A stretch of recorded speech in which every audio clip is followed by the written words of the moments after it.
The Astros are back in Houston for a brief three-game homestand against baseball's hottest team and hottest player. Jay Happ will try to silence Matt Kemp and the Los Angeles Dodgers. It's a Flashback Friday featuring throwback jerseys. Dodgers and the Colt 45s next on Fox Sports Houston.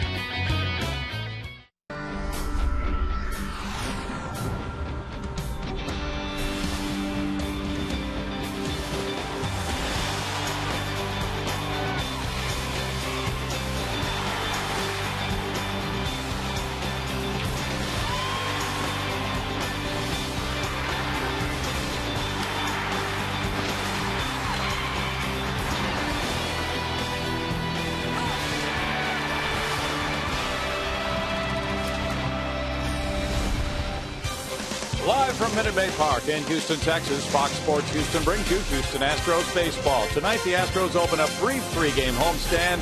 They meet the Los Angeles Dodgers. Good evening, everybody. Bill Brown and Jim DeShays. The Dodgers are rampaging through the National League in the early going. The Astros coming off a win in which they exploded in two different innings last night, JD. Yeah, big win for the Astros, avoiding a four-game sweep in Washington. Now they tangle with the first-place Los Angeles Dodgers, getting all kinds of production from the middle of their order. Kemp and Ethier are among the best in all of baseball this year. So it falls to Jay Happ to shut those two guys down. Jay, very good last time out. He's 1-0 so far through two starts. Ted Lilly had a stiff neck, so he's only made one start, pitched very well. Throughout his career, he's been very good against the Astros. The Astros will be wearing the Colt 45 jerseys tonight. Jose Altuve had two extra base hits last night. He reached the deepest parts of Nationals Park. We'll be back to see how he and his teammates do in just a moment.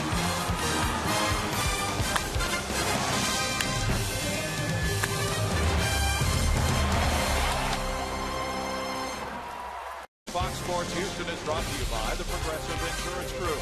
For a money-saving car insurance quote, call 1-800-PROGRESSIVE today. Fans coming in on a rainy evening. It has rained hard earlier today. Larry Dierker threw out the first pitch. It's the Dodgers and the Astros. The Astros wearing their Colt 45 jerseys for the second time this season as they turn back the clock and celebrate their 50th anniversary. Larry will be joining us up in the booth in the second inning. And he threw out this first pitch. That's a special gold baseball. Threw it out to Brad Mills. So that gets the evening started on a Friday night. And the starting lineup for the Dodgers is brought to you by Hyundai.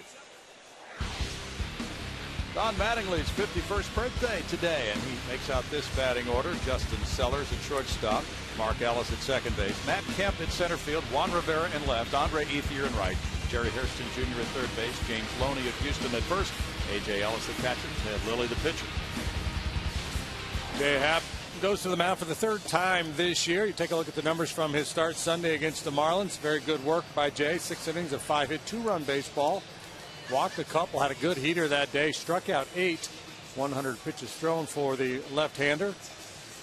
And he has a defensive unit behind him that looks like this. Martinez, Maxwell, and Bogasevic. Maxwell gets the start out there in center. CJ and Lowry cover the left side, Big and Little on the right side. Chris Snyder is behind the plate. For the Colt 45s here tonight. And Jay Happ has been so much better. Going back to last September, JD, when he came back from AAA Oklahoma City, there are the ground rules being reviewed there by Brad Mills and Don Mattingly. So Jay, as he's 1-0 this season in his first two starts, probably a good deal more confident than he was going back to last July. Yeah, I think so. I think that time down in the minor leagues really served him well. I'm sure he wasn't really thrilled with the prospects of going back down, but to get out of the pressure cooker a little bit, go down there and iron out some things and just clear your mind. I think it did him a world of good, and he pitched well after coming back last year, and he's off to a good start here in 2012. That's the umpiring crew. The home plate umpire tonight will be Tom Hallion. There between Mattingly and Mills. It's DJ Rayburn at first, Brian O'Nora at second, Alfonso Marquez at third. Jackie Robinson night also being celebrated tonight. So there's a lot happening on this Friday as it begins a very quick three-game homestand. And Jackie Robinson, of course, a major star for the Brooklyn Dodgers as he came to the big leagues. 1947, that day was celebrated when the Astros were on the road, but now this is the first game back home after that anniversary, and they're celebrating that tonight. They're not wearing the number 42 that's been retired by all major league teams in honor of Jackie Robinson, but they're celebrating in other ways. Don Mattingly plowed through a difficult season last year. He's in his second year now as the Dodgers skipper, 92 and 82 with the club up for sale last year, going through all sorts of front office turmoil. And now, as the Dodgers come off an 82 and 79 season, has his club off to a 10 and 3 start. And it's Justin Sellers to lead it off. Sellers getting his third start of the season, has a 167 average, no homers, no runs batted in. D. Gordon is the usual shortstop, but he's getting a rest tonight.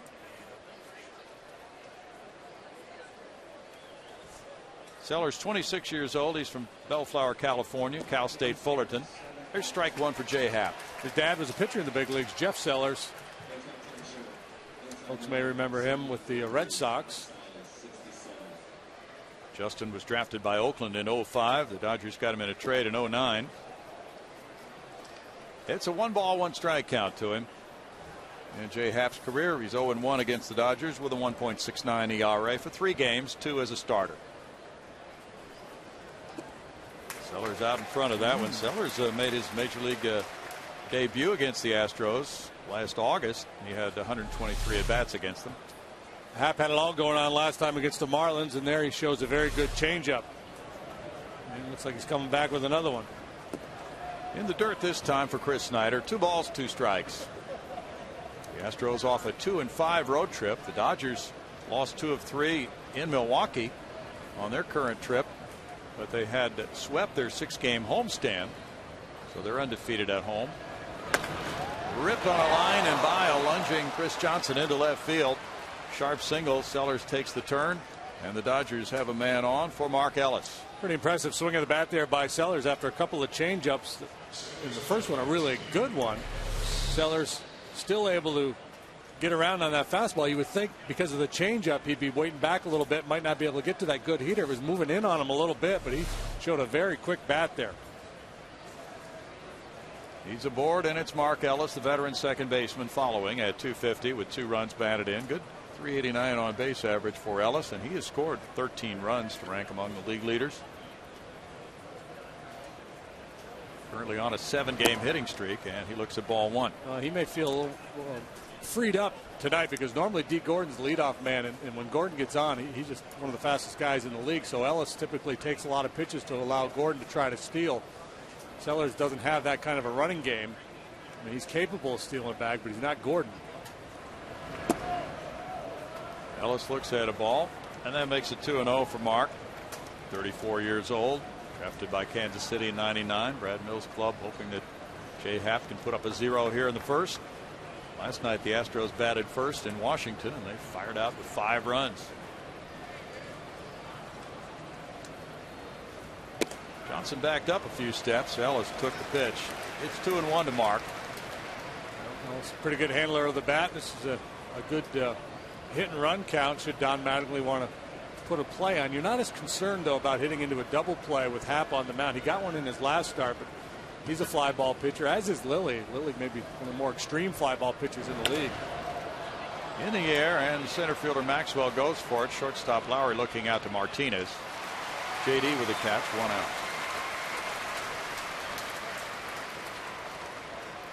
Now Matt Kemp, all world.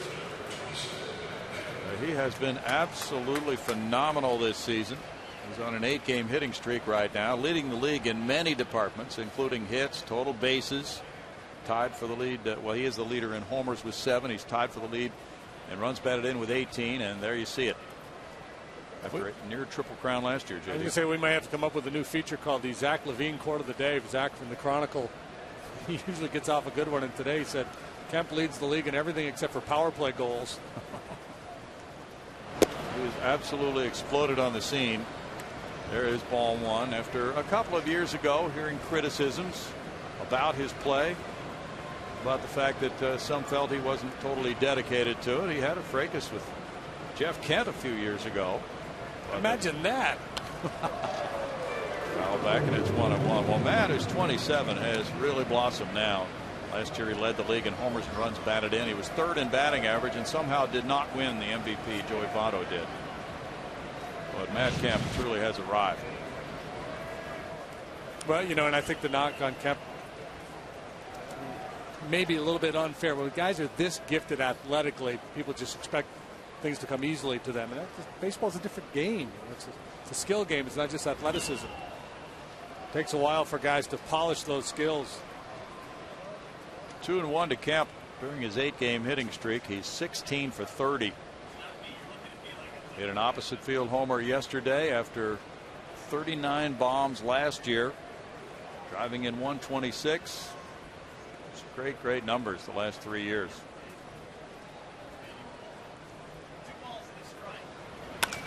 He cranks this one to the opposite field, backing up Bogusevic. He's running out of room, and there's another opposite field blast by Kemp. That's his 8th home run, all to the opposite field this season, and it's 2-0 Dodgers. Yeah, he stays through the ball. We used to talk about it with Moises Alou, Lance Berkman the same way, staying long in the strike zone with the swing, keeps that, kind of drags that front hand through the zone, and is inclined to drive the ball the other way with that approach. So it's either right field, center field. For all of his home runs this year, you see the way he's kind of staying through it and just driving it the other. You got to pitch him in. Just with that approach, you have to get in on his hands. And it's 2-0 Dodgers with Juan Rivera batting next. Rivera looks at strike one. 268 for Juan. He's driven in 7.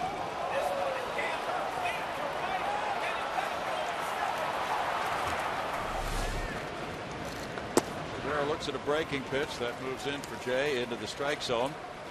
And it snowballs 2 strikes to the 33-year-old outfielder who was with Toronto before the Dodgers acquired him during the season last year. Came up with the Yankees. Rounds that one foul. No balls, 2 strikes.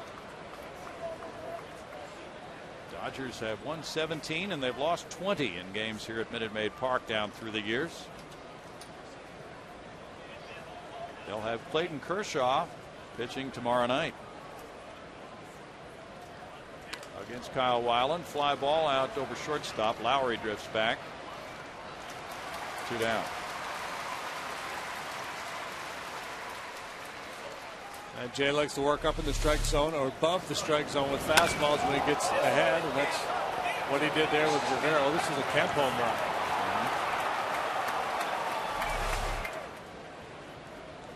He does get a lot of fly balls. Yeah, well, and fly ball pitchers tend to give up big flies more than ground ball guys. Andre Ethier with 4 homers, 18 runs batted in, has a 300 average. He's been hitting lefties. How's that one for strike one? Ethier last year had 11 homers, 62 runs batted in. He was playing with a troublesome right knee, which required surgery in September, shortened his season. And it does appear that he's gotten the power back so far this year. It was lacking last season.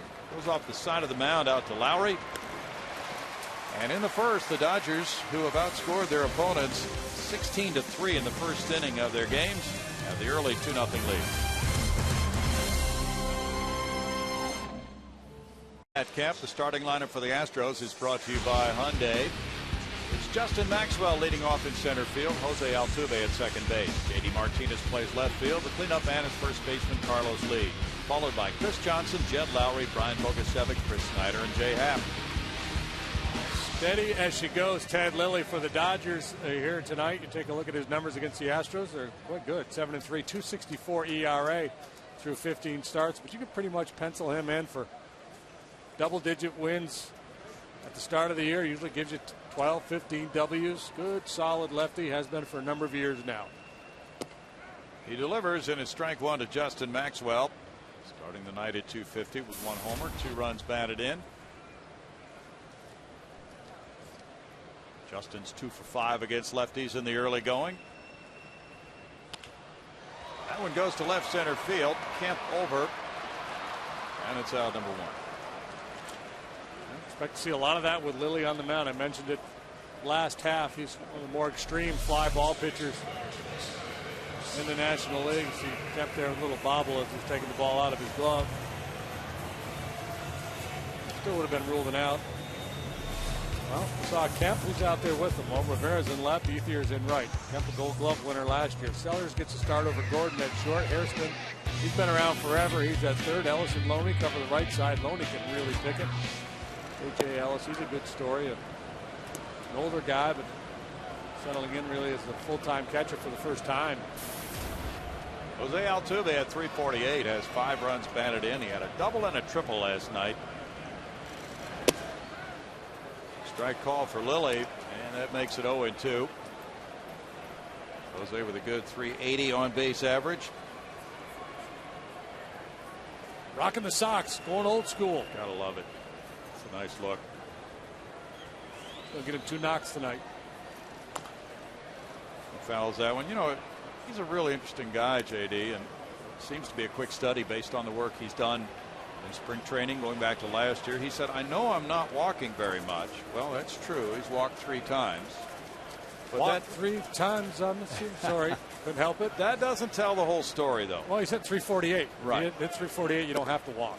That's the point. The whole goal was not necessarily to get him to walk more, was just to make sure he's swinging at pitches in the strike zone, pitches that he can handle. So, walks would be a byproduct of that approach if they're going to tiptoe around him. Big curveball. Lilly gets a strikeout looking. 2 outs. It's a put away pitch for him. He'll drop that slow hook into the strike zone to finish you off. Cuts his fastball.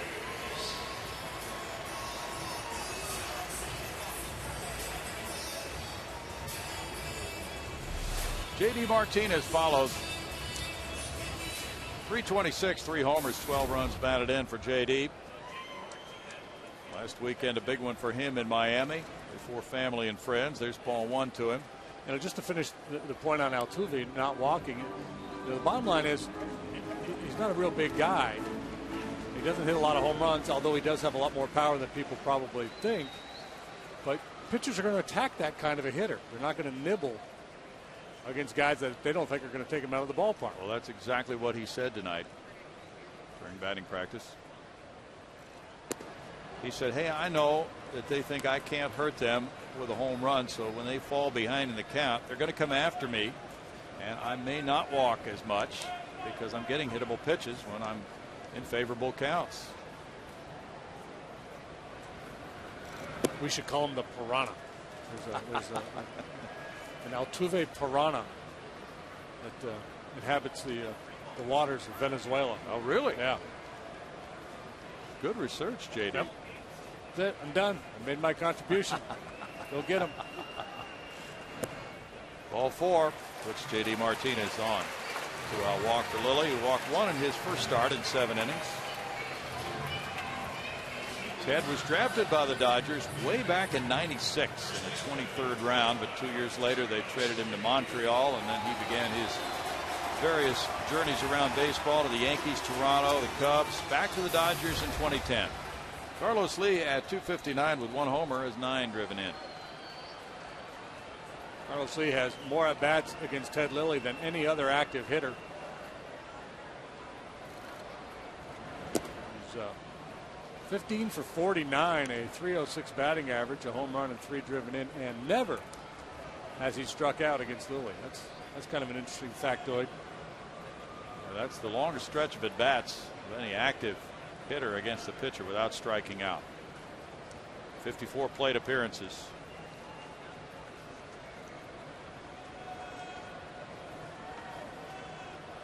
He takes that one and he's ahead 2-0. J.D. Martinez is not a base stealer, but if the Astros do get speed on, they will be looking to take liberties, even though Lilly is left-handed and lefty's generally tougher to run on. That has not been the case with Lilly. He's easy pickings for base stealers.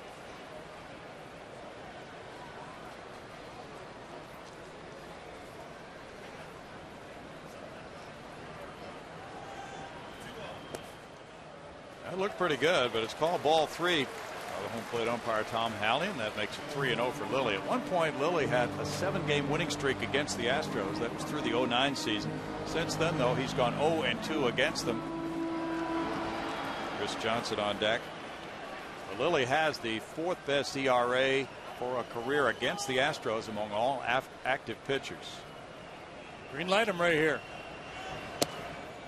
Back for ball 4, back-to-back walks, both on 4 pitches, and it's Chris Johnson. Well, if Johnson walks, we have a story. He has not walked so far this season. Lilly just did not want to give in there to Carlos once he fell behind him. A dangerous strategy this early in the ball game. You know, that's kind of Glavine-esque. That's the way Tommy Glavine pitched. He just wasn't going to give in regardless of the time in the game. If he felt like there's a very dangerous hitter in the box, he'd rather start fresh with a new count with a new guy, and that's what Lilly apparently has opted to do. 300 for Chris Johnson with 4 runs batted in. Last night, Matt Downs started at third base while Chris got a rest.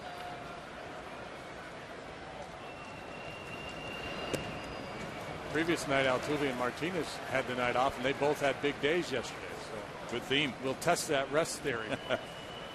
Chris has solid numbers against Lilly. 5 for 12 with a homer, 4 runs batted in. The Astros have scored 1 run in their last 4 games against the Dodgers. Gee, they're running out there. Koufax and Drysdale. Seemed like it, didn't it? They've hit 138 for the last 4 games against LA. Strike makes it 1-1. Chris was talking about last night's game, though, even though he was on the bench watching just a feel-good game as his teammates banged out those 6 hits, including 3 triples in the first inning, then another explosive inning in the 6th. They got 5 more runs, and they won it 11-4. Fun to watch or be a part of. And now he could be a part of a scoring first inning here with Martinez at second and Lee at first. All that hitting, and maybe the biggest hit of the night, though, was Bud Norris. Yeah. Bases loaded, 2 RBI single to take a 5-4 game to 7-4.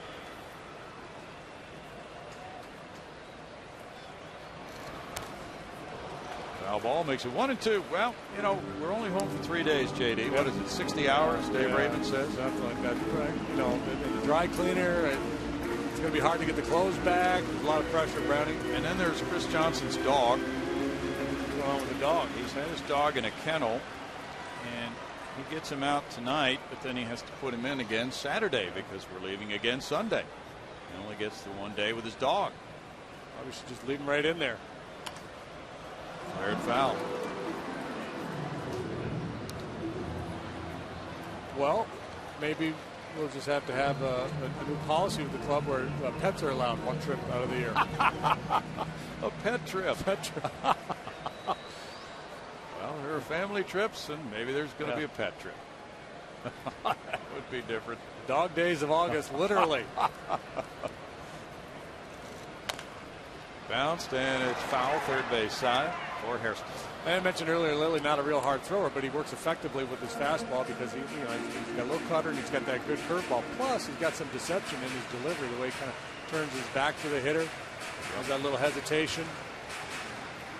You might remember this, but Matt Downs had one at bat against him. He said, I don't think he's always turned that much in his delivery like he does now.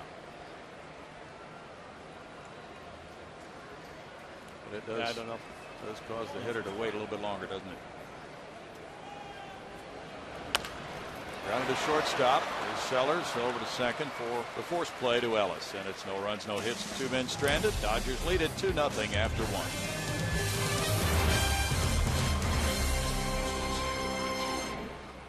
About the first pitch tonight is that's a good look. Is that your? It's a nice look. You know, I've seen some different designs for next year too, and the good news is, maybe I shouldn't say this. All right. Good news is players get to wear Hawaiian shirts underneath their uniform. Well, that's the theme. Okay. Hawaiian Friday is coming your way in 2013. Well, we're going to be in the Western Division, you know. Yeah, that's true. AL West. And kind of a nostalgic feel for you now, going back to the days in the NL West as this one goes out to left center field for Hairston, and Maxwell is there. But you take it back to all those great pitching duels with Koufax and Drysdale and those guys. That was An interesting time for baseball, wasn't Yeah, it? it really was. There were probably, during the time that I played between, say, 65 and 75, there were probably about 25 starting pitchers that made the Hall of Fame from that decade, if you call that a decade. But there were a lot of duels. There were a lot of guys that pitched complete games, and a lot of guys that pitched into extra innings from time to time. Yes. That Dodger club, obviously, Koufax and Drysdale come to mind before anyone else. How about the lineup? How about were there guys that the Dodgers didn't have that much power? Speed team. The Giants had a lot of power, but they didn't have much speed. The Dodgers had speed and not much power.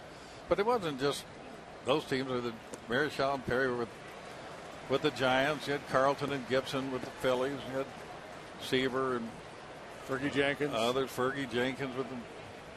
Just Necro. And in the other league, too. Yeah. Gow and Tiant. Lolich and McClain. Palmer. Yeah, he was pretty good. Catfish Hunter. So you spent so little time in the minor leagues. Any of those contemporaries of yours, did you see any of them in the minor leagues? Or playing the whole career with the same team, the only guys I ever knew on the other teams were guys that got traded away from the Astros. Yeah.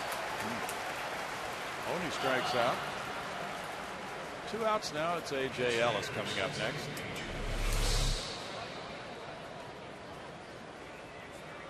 Fully committed, Loney, to hang in there as that backside was drifting towards the Astros dugout on the breaking pitch. The last game Jay pitched was the best I think I've ever seen him throw. And he had command of everything, and he had just enough hop on that fastball that even when he got it up and over the plate a little bit, they tend to foul it back or hit a pop-up instead of a home run like they did tonight. I'm not sure if that's the way he needs to pitch and can repeat that or not. And there's a good pitch right on the court. The difficult thing about pitching the way he has pitched since I've seen him here is that he tries to mix all 4 pitches in, and it's hard to have command of 4 different pitches. The curveball there, he spiked it, but 0-2. Yeah, you were mostly fastball, changeup guy with an occasional slider. Yeah. I was mostly sinker, slider, occasional four-seamer, and every once in a while something slow. But most guys, they pretty much emphasize 2 or maybe 3 pitches. That's out to right center field. Bogusevic on the run, and that's over his head. Kicks off the wall and then goes into the bullpen for a double. If he got, if that ball's got just that little bit of hop like he had the last time out, that ball goes up with a little more loft, and Bogusevic runs under it, and it's an out. Or if the hitter tries to pull it, he hits a lazy fly ball to center field. Yeah, I thought in the Miami game that I don't think he threw a lot. I'd have to look at the numbers, but it seemed there were times where he threw his slider early, like just kind of a get over, a little slider, get over, because the action on his curveball is really good, but as you said, that's a tougher pitch to command. You tend to make more mistakes with it. I remember he gave up 1 long home run. I can't remember if the other run scored on a home run or not, but I just remember so many fastballs that were up in the zone that were fouled back or popped up, and just thinking that he had a little more life on his fastball than what I normally see. Like that one. Yeah. 1-1. Infante hit the home run off him. Highly unlikely that this double hurts him, other than the fact that it'll turn the Dodger batting order over. Lilly, not much of a hitter. Yeah, well, takes one to we know could one. say that there's a couple. There's a couple of guys sitting up here talking that weren't very good hitters too. Could you hit? You didn't hit? No. You didn't, not at all. Oh, I you hit a deep once, though, didn't you? It was a hard 131. Yeah, well, 131 is. I'm guessing is probably average for pitchers over there. So.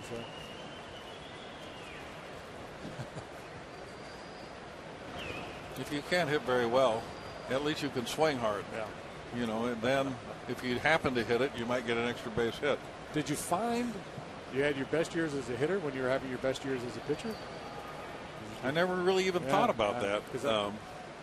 I found that when I hit a home run, the first 2 times I lost the game. Well, your head was just spinning with delusions of grandeur, probably. 3-2. Well, these Friday nights have been a lot of fun, Dirk, already, and setting the tone for the entire season to come with the flashback Fridays. Yeah, there's a there's a certain continuity to it. It's a 50-year package. If it would have been last year in the NL for 49 years, you can't celebrate your 49th year. Lily walks. Yeah, but this is this is the rut he gets himself into. I like to think he could pitch the way he's been trying to pitch, but it seems like he's going to have to figure out which 2 or 3 pitches are the most important and start to whittle down or at least emphasize the pitches he has command of. Sellers opened the game with a single and rode home on the Kemp 2-run homer. And the other thing you see is that he's standing over there on the third base side of the rubber, which is a Tom Glavine spot. Well, that's where a lot of guys would throw if they're planning to throw sinkers away. But he doesn't really have a sinker.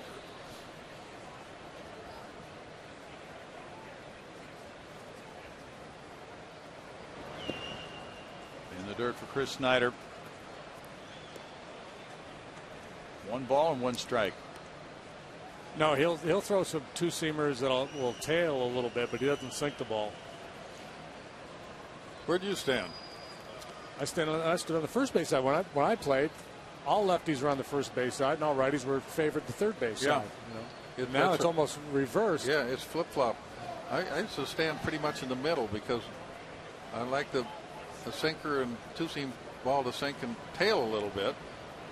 But I wanted to get some angle for a breaking ball sweeping across. And if you're way over there on the other side, it's hard to get that same angle. Of course, I was facing a lot of right-handed hitters, but if you're a left-handed pitcher, most teams can put up all right-handers against you, and that certainly it changes the perspective. Yeah, I guess this for him maybe just feels comfortable with his changeup when he tries to slot it down and away coming from there. I don't know. Yeah.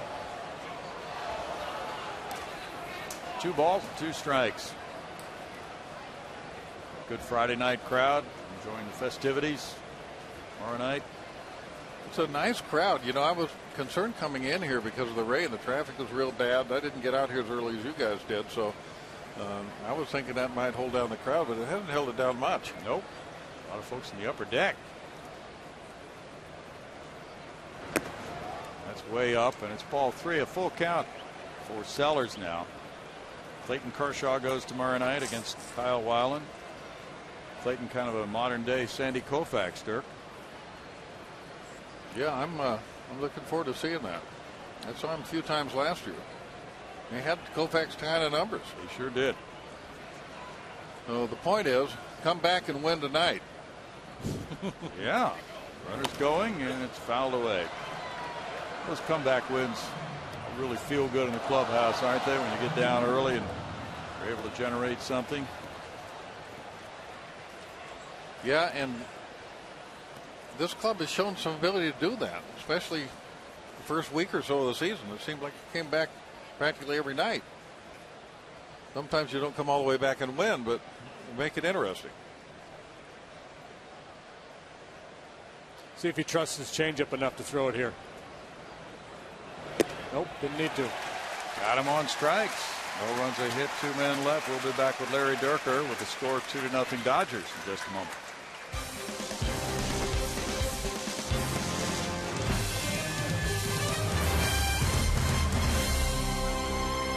Just a reminder, as you enjoy a cold one, to look forward to Miller time later in tonight's game. Brought to you by Miller Lite. Now the Astros come up here in the bottom of the 2nd inning. They got back-to-back 4-pitch walks. Martinez in lead. And then Lilly was able to get Johnson to bounce into a force play to end the 1st inning. Now leading 2-0. It's Jed Lowry who leads it off here in the 2nd inning against Lilly. Jed's on a 4-game hitting streak.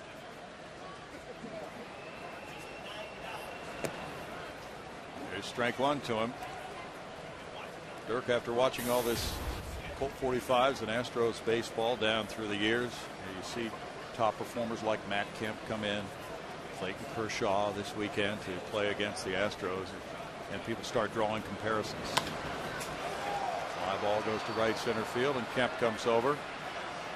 And how would you compare these guys? You have anybody you could compare Kemp to, or we've already said Kershaw is kind of a modern day Koufax, but how about Kemp? Well, you know, I don't see anybody like him at this stage with the Astros. There may be somebody that will emerge. The guy who's playing center field tonight has similar tools, but certainly doesn't have the resume.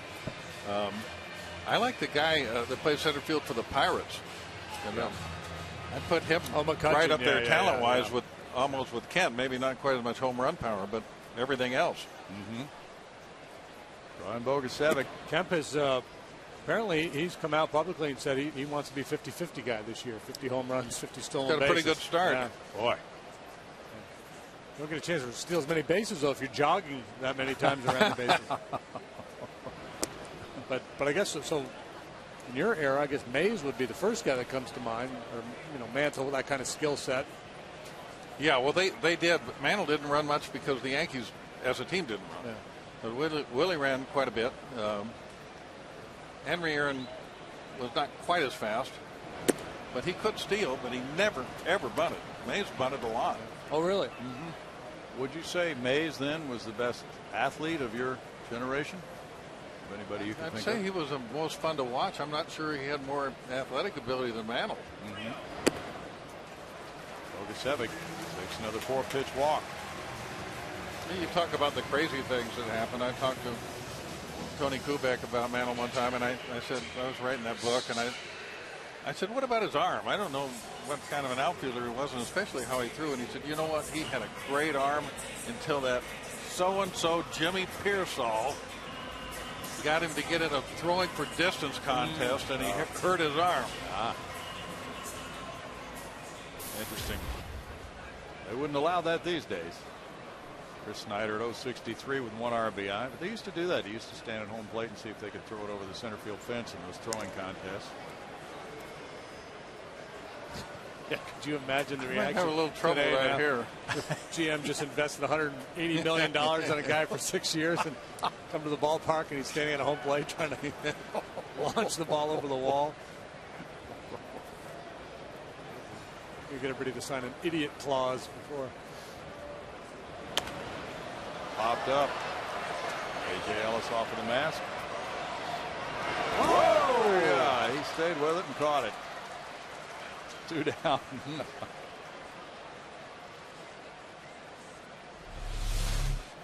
Yeah, this thing was sky.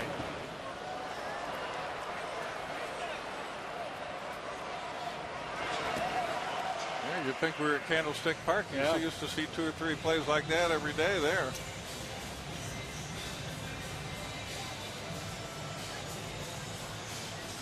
Was able to stick with it. Yeah, boy, what a place that was to try to catch a foul You got pop. the pitch there a time or two, Oh, didn't you? yeah, sure. Yeah. Jay Happ, the batter, he's 1 for 3 in RBI. You don't have to worry about the wind or the sun. Boy, that's the thing about Candlestick. People talk about the cold, and there were plenty of cold nights, but to tolerate the cold, the wind, it's hard to get a feel for the ball. And it whipped around in that stadium in such a way that sometimes you felt like the wind was going to have a big impact on your breaking ball, and then you might go out the next inning and feel like it didn't. You're like your slider would be break a foot one inning and break 6 inches the next inning. Happ looks at a strike. It's 0-2 to Jay. This is great fun. Now, just looking ahead on the calendar, Rusty Staub will be here May 4th. Friday night. I'll be here for that one. Yeah, throughout the first pitch. We haven't seen a lot of Rusty around here in recent years. That'll be a treat. But Dirk, it's been a treat for you to join us. Yeah, it's always nice to sit down with you guys. So. Thank you so much. Have fun tonight, Dirk. I'll do it.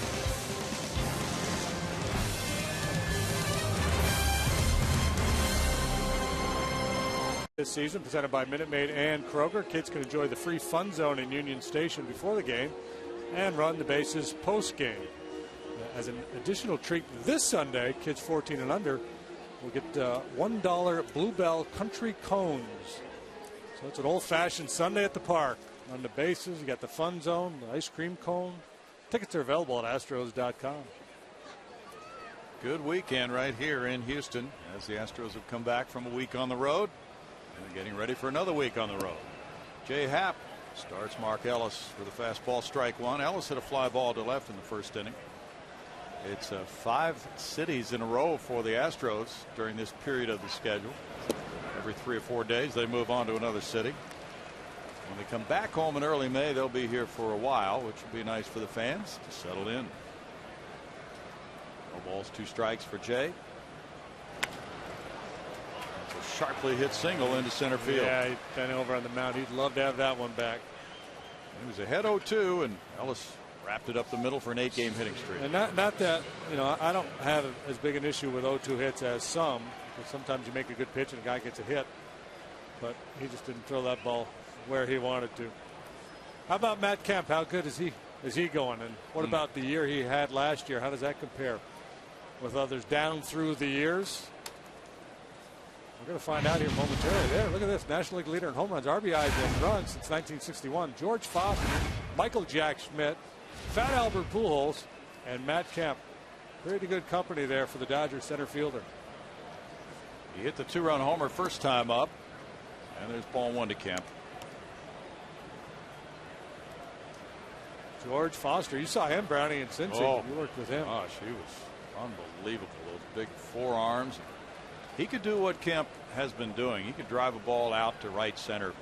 Hit one off the scoreboard at Veterans Stadium one time in right center field. And that's something that Kemp has been doing for these Dodgers too. When you get that kind of opposite field power, that is impressive. And, you know, big, strong guys that hit a lot of home runs. Pitchers are hesitant to go in on them a lot. It's hard because it's hard to get strikes in there. Where you're trying to go is off the plate.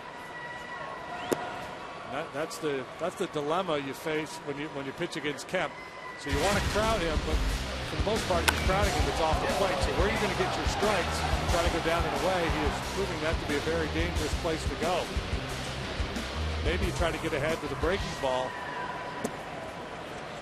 Lost it. Not a bad pitch there. First and second, nobody out. It's only the 6th time Kemp has walked. Second walk for Jay Happ tonight. Now it's Juan Rivera. Well, Rivera popped a shortstop in the first inning.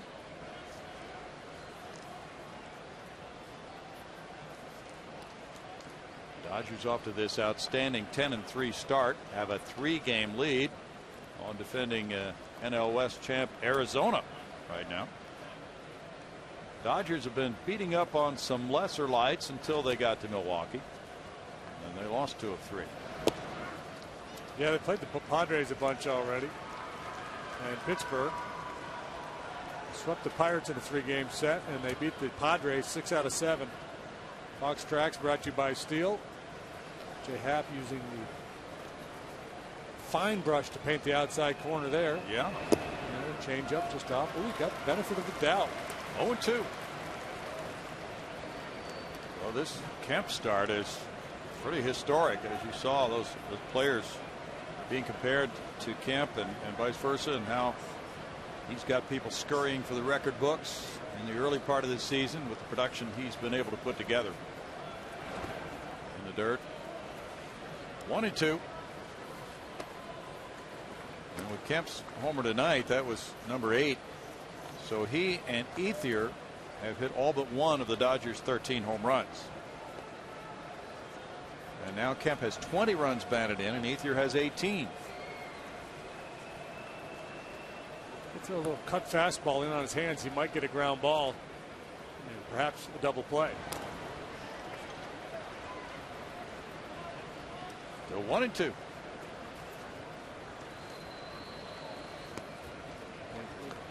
As I mentioned earlier, Happ is not a ground ball pitcher. But sometimes that's where a lefty can go against a right-handed hitter. You throw a little slider or a cutter breaking down and in, and you get a right-handed hitter to pull the ball on the ground. That could be your double play ball.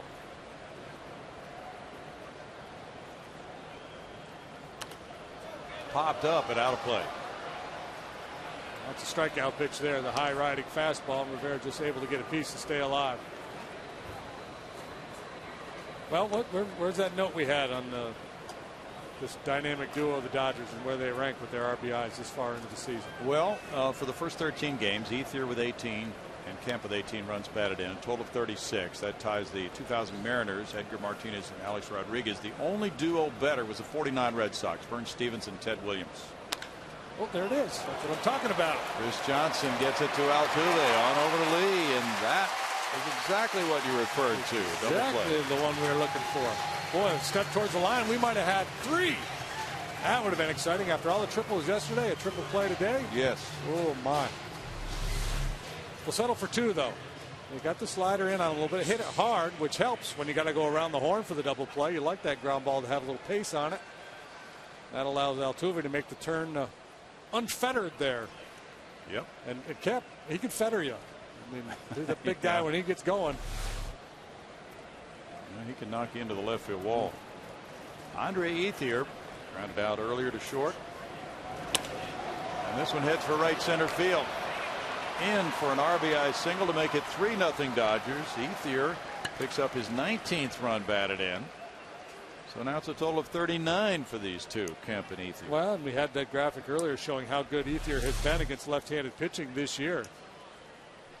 Just a pretty job. Good solid swing by Ethier, staying in with that front shoulder against a left-handed pitcher.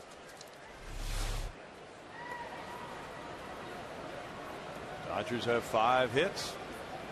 Jerry Hairston hit a fly ball to center in the second. Third base should be an interesting position for the Dodgers this year.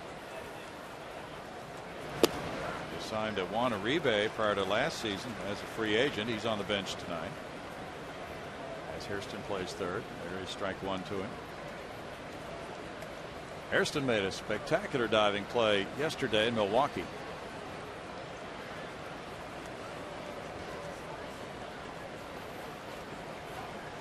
Ethier draws some attention.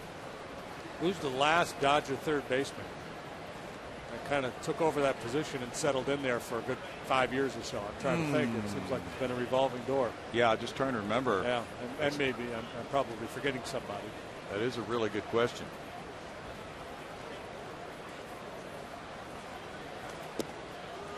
Missing away. Happ goes to a 1-1 count. Well, one of their coaches is Tim Wallach. Yeah, well, Wallach's one guy I was thinking of, and I'm thinking it had to have been somebody since Wallach. Right.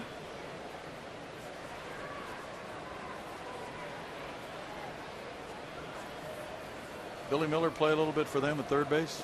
Played for the Giants. Yeah, but I don't know that he, No, he didn't take hold for any period of time. 3 balls and a strike. Davey Lopes is back on this Dodger coaching staff. Former Astro, who's a part of that '86 Western Division winning Houston team. Maybe acquired in a midseason deal with the Cubs for Frank DePino. Wow, that's vicious in that Dodger dugout. Ugly finder. 2-2. Now Davey could be a spot player, come off the bench, steal a base sometimes. James Loney's on deck. Yankees pounded the Red Sox in the 100th anniversary of Fenway Park today, 6-2. Ivan Nova going to 3-0 with a win, beating Clay Buchholz, who's 1-1. Runner going, and it's grounded. Lowry to his right, backhands and throws to Lee to get him. The Dodgers add on a run on 2 hits and leave a man. They lead it now 3-0 in the third.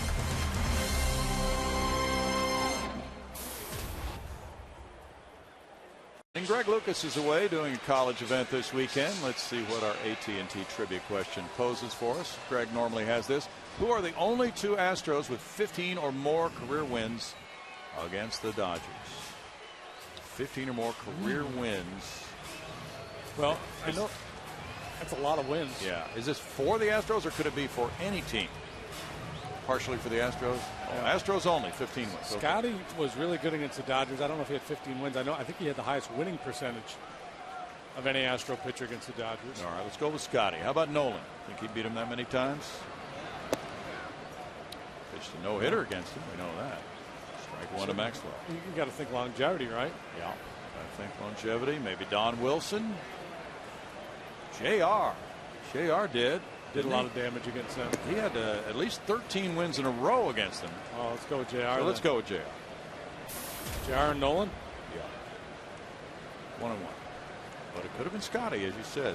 I don't think he had that many wins. Okay. I want to say like 12-6 or something like that. How about you? We know you had the big strikeout game against the Dodgers. But didn't pitch enough years. Somebody pitched a lot of years to rack up 15 wins against one club. Justin Maxwell trying to get something started against Lilly, trailing 3-0 here. And he takes that one for ball 3. 3 balls and a strike. The Astros have drawn 3 walks, and they've all been 4-pitch walks in this game. Kind of strange because Lilly has not surrendered a hit yet. And he might have given one up. There's a drive to left center. Will hang up though for Kent. And Matt Kemp takes care of out number 1. You compare the swing that Kemp had when he hit his home run the other way, and that swing by Justin. And that ball was out away from Maxwell. Instead of driving it the other way, he tried to pull it. And that's tough. We got to reach out for ball away from you and pull it. It's hard to, very few guys are strong enough to do that and still yank it out of the ballpark. Mm-hmm. Jose Altuve is leading all Major League second basemen in batting average. .348 coming into this game. He struck out looking in the first. That's strike 1. Ian Kinsler was hitting .321 and had the second best batting average among Major League second basemen. Altuve is creating his fans with his outstanding play. Yeah, we were talking about that power on Altuve, which you pointed out last time up, JD. And just checking the stat sheet, he has 16 hits this season. 6 for extra bases, 4 doubles and 2 triples. So he right now has a .522 slugging percentage.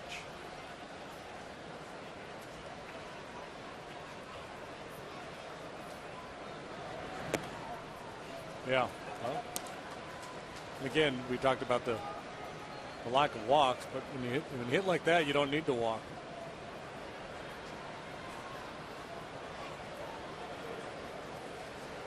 Lilly was 12-14 last year for the Dodgers. Who knows? Maybe we've got the second coming of Joe Morgan here. Yeah, wouldn't that be great? Okay, now Astros have 15 wins or more. Oh, I was wrong. Mike Scott 16 and JR 15. Sorry, Scotty. Well, I knew he was really good against him. I just didn't think he had that many wins.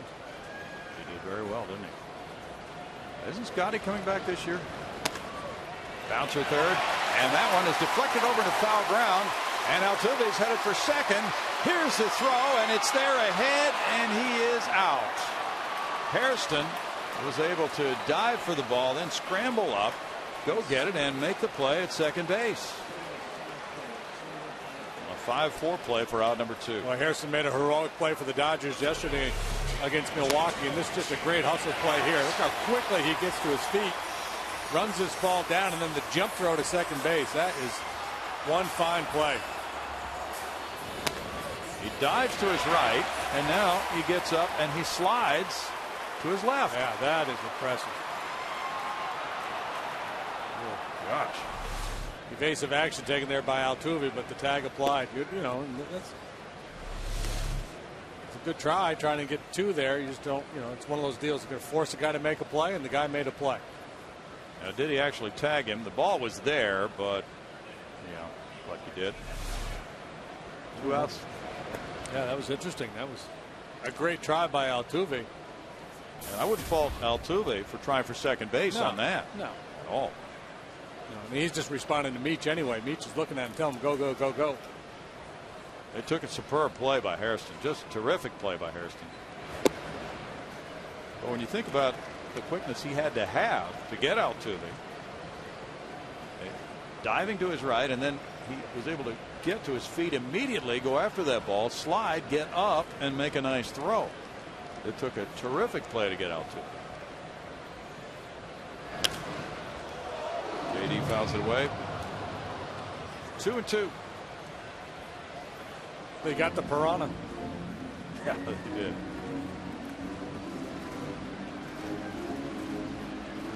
Well, back-to-back left-handers for the Astros here with Lilly tonight, Kershaw tomorrow night, and then Sunday it's Chad Billingsley and Wandy Rodriguez. Lilly missing that one, goes to a 3-2 count on JD. Now this is the anniversary of the opening of Fenway Park 100 years ago. And the Yankees won at 6-2 with the old-time uniforms on. Check swing is called a check swing. DJ Rayburn said he didn't go. Clay Buchholz allowed 5 home runs in that game, a 6-2 Yankee win. Wow. He's the second Red Sox pitcher to allow 5 home runs in a game this year. It happened to Beckett earlier. You probably already know this, Carlos Lee batting now. But 100 years ago today, the Titanic was due to sail back from the United States to England, had it ever arrived in the United States.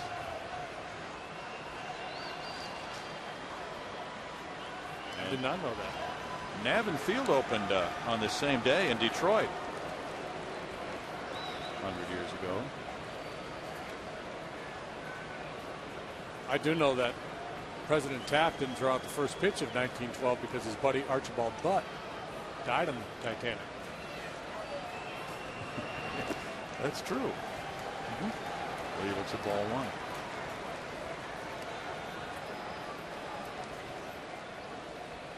Chris Johnson on deck. Got to be patient against a guy like Lilly. He's going to spend as little time in the strike zone as possible. Not a real hard throw. He doesn't get great movement on his fastball, so hitters tend to go up there thinking, I want to get something. I take a good, healthy rip bat, and that's what makes him so successful. He takes advantage of the hitter's greediness. Got a call there. 1-1. Lilly last year worked 192 innings. He walked 51.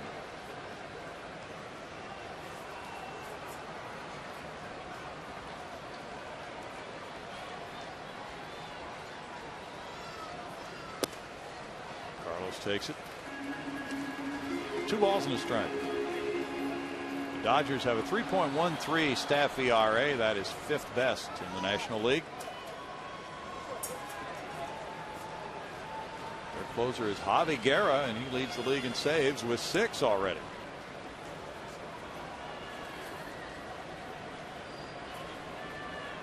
Lilly keeping it down here on Carlos. He fouls it back, and it's 2-2. Tomorrow night, Bud Norris will be out in the Budweiser patio in center field with a bunch of the fans on social media night. He'll be on hand to give out prizes. Tickets cost $45. They include batting practice viewing, dinner, a game ticket, a t-shirt, and the opportunity to win prizes through Twitter trivia. Allison Footer is masterminding this whole idea, and I believe the whole day starts about 3 o'clock at Union Station. But you can email her at afooter@astros.com if you want more details.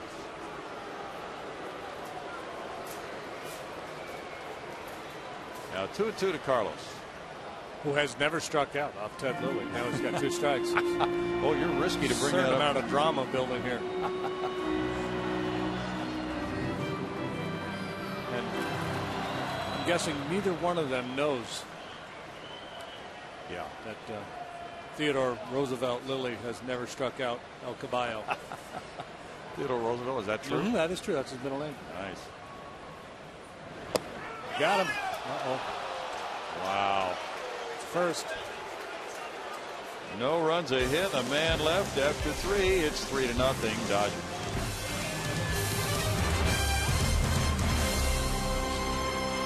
Happily supporting their team and their Colt 45s jerseys. And hey, Astro fans, Chevy is proud to present a new show called Chevy Hometown Kids. It's not about the score, it's about the experience. So tune in each Saturday at 10 a.m. right here on Fox Sports Houston, or visit hometownkids.tv for more information. Bill? Fly ball off the bat of James Loney out into deep left center field, and it's in for extra base as it kicks off the wall, and Loney is in. He has a leadoff double here in the 4th inning. That's his 4th double of the year for the Houston native. Loney off to a slow start last year. Very slow start. Struggled in the first half. Got it going on a little bit in the second half. Looks like he may be a little more bent over in his stance, leaning on that back leg a little bit more. He's had some big games in this ballpark. Still looking for his first home run of 2012. He's a .306 lifetime hitter against the Astros. And he's aboard for A.J. Ellis, who doubled to right center earlier.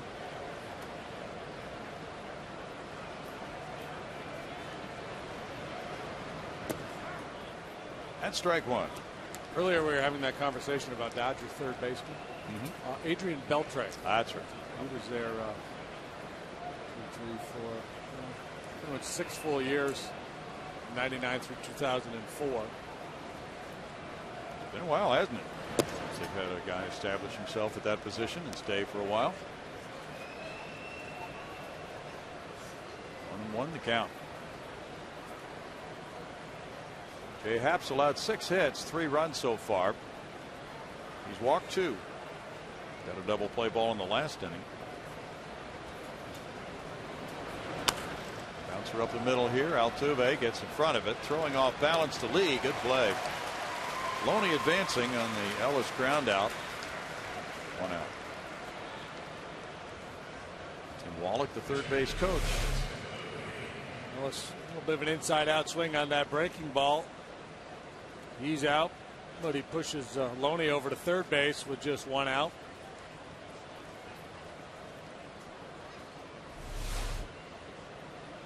Now the infield comes in tight. Pitcher Ted Lilly, the batter. Lilly walked in the second inning. Reds beat the Cubs today 9-4 at Wrigley. Homer Bailey going to 1-2 with the victory, beating Chris Volstad. Reds starting to hit the last couple of days. They had been in a deep freeze for their offense. Lilly takes ball 1. Cubs have lost 6 in a row now. They're 3-11. Boy, they are stumbling out of the gate, aren't they? Yeah, not unexpected though. No. That last pitch a strike, so it's 0-1 for Jay.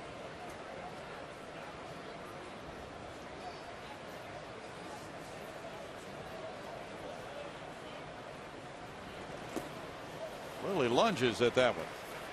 No balls, 2 strikes. The Reds now have won 24 games against the Cubs the last 2 years plus today. Flailing at the breaking ball, and here, so you just stay out of the strike zone for a couple pitches here. Don't do Lilly any favors. Throw him another breaking ball down or go way up with a fastball. I'm going to keep this ball out of play. And Lilly did not make contact. Snyder looked the runner back to third, threw him out. Strikeout for out number 2. Strikeout number 2. Only at third now for Justin Sellers.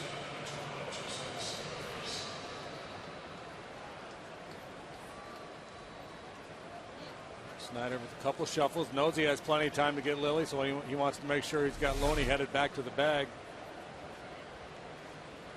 That's a smart move. We've seen some base runners take advantage of that, if not looked back by the catcher.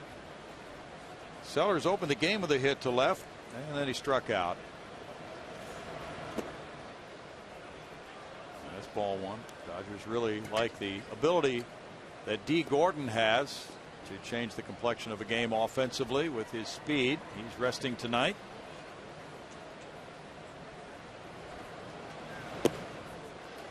One and one.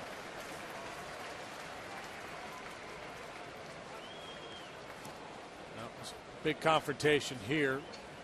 Dodgers already with a 3-run lead. Going to find a way to stop them from scoring. Big 2-out hit by Ethier in the third to play to run. Another 2-out opportunity. This time it's Sellers. Soft stuff in his first at bat. Soft stuff to start this at bat. Has him behind a couple of good heaters.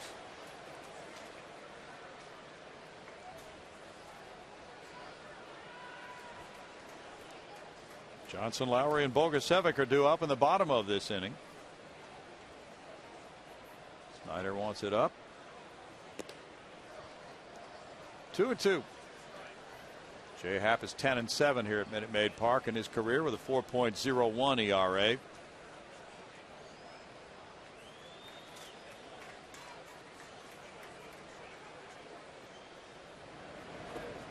Breaking pitch makes it a full count now on Sellers. Last night it was Wilton Lopez, David Carpenter, Brett Myers all working scoreless innings of relief after Bud Norris went the first 6, and all 3 of those guys made it quick innings of work, so all would be available tonight normally. Foul back. Still 3-2. Washington Nationals with the best starting rotation, at least statistically. Prior to last night, I don't know if they still were after the Astros put that hurting on them last night, but they've pitched very well this year. That's the bottom line, and they're at it again tonight. They've got a 1-0 lead over the Marlins after 8. Well, now the Phillies have the best ERA in the NL, 2.29. Washington second, 2.54. Ross Detweiler with 6 innings of shutout ball. He's the only member of that rotation the Astros did not see in that 4-game set. Carlos Zambrano for the Fish, awfully good tonight. 7 innings, 2 hits, 1 run allowed. He didn't walk anybody and struck out 6. His control was really off in the start against the Astros. Foul back again. The count remains full on Sellers. There's our Fox Tracks brought to you by Steel. You see the pattern. Jay working. Once he got ahead, he was trying to get Sellers to chase those high fastballs. He did a couple of times, then laid off a couple. That one, number 8, right there for him. But he couldn't do much with it. Just fouled it back. Putting up a good long fight, though. And he takes a walk. Ooh, man. Jay was about ready to head for the dugout. Kind of put his hands out after the Tom Hallion ball 4 call. 3rd walk.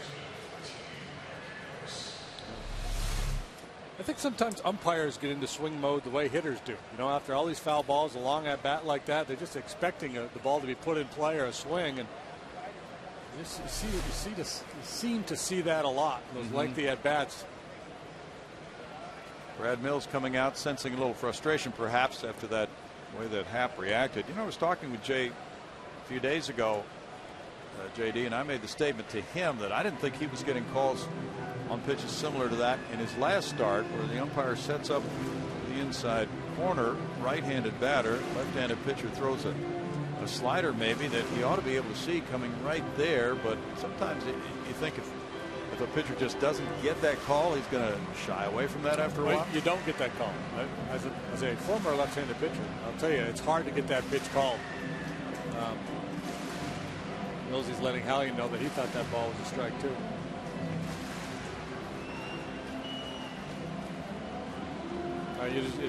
For whatever reason, you're right. The umpire sets up on the inside part of the catcher's shoulder. He's looking right at him, but I think his eyes are kind of angled the other way to see the outside corner. And I think the thought process is if I see it here, I'm set up in. If I see it here, it's in. Okay. Now runners at first and third, and it's Ellis who singled and scored in the 3rd. He's 1 for 2.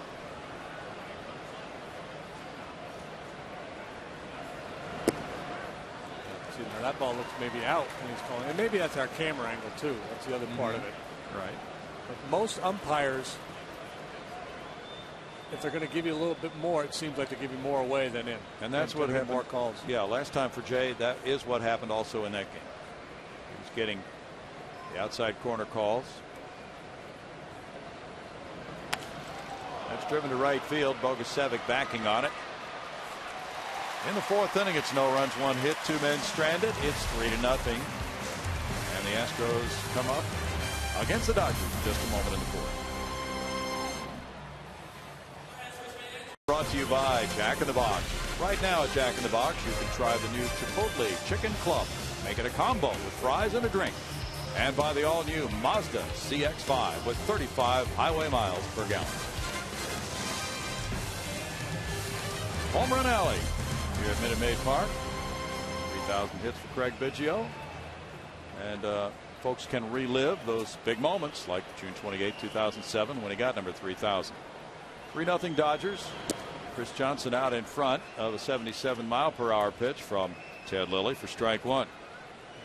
So much of pitching is about being unpredictable, and Lilly has certainly been that tonight. You never know what you're going to get. It's like Forrest Gump. First pitch changeup. No cutter. Back to back with the changeup. Yeah. Well, then Chris Johnson's hoping for a box of chocolates Yeah, here. well, fastball right down the middle. You got a little lift and separate going now, like you're trying to yank a fastball and way out in front of those change-ups. Can't get a box of chocolates, have a cold beverage. Oh my goodness. Yep. Got him to chase and struck him out. That's number 4 for Lilly. And just great recognition there by Lilly and his catcher Ellis of not outsmarting themselves. A couple of bad swings at the changeup, so they go back to it one more time. 3 consecutive changeups. CJ would like a mulligan. Lilly's given up 1 hit. Jed Lowry's the batter. He hit a fly ball to center.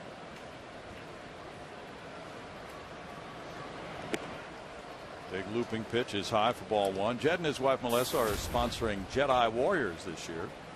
He was visiting with fans during batting practice behind the cage. One Friday a month beginning tonight. They're hosting former military members from the Wounded Warrior Project to take on an Astros game. Dodger Stadium, the 50th anniversary. Dodger Stadium, for so long it was one of the newer ballparks, but not anymore. Jed to center field. Kemp is backing on it. Matt Kemp takes care of out number 2.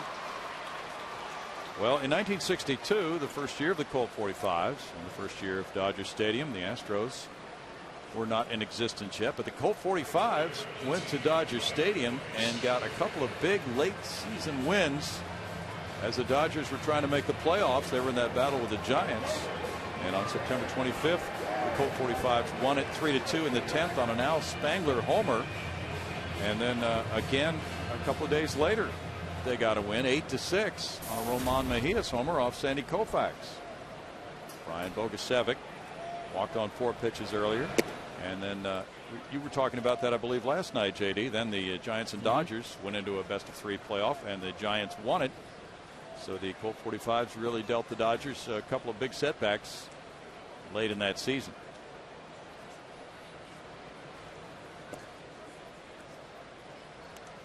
One and 1 to Brian Bogusevic.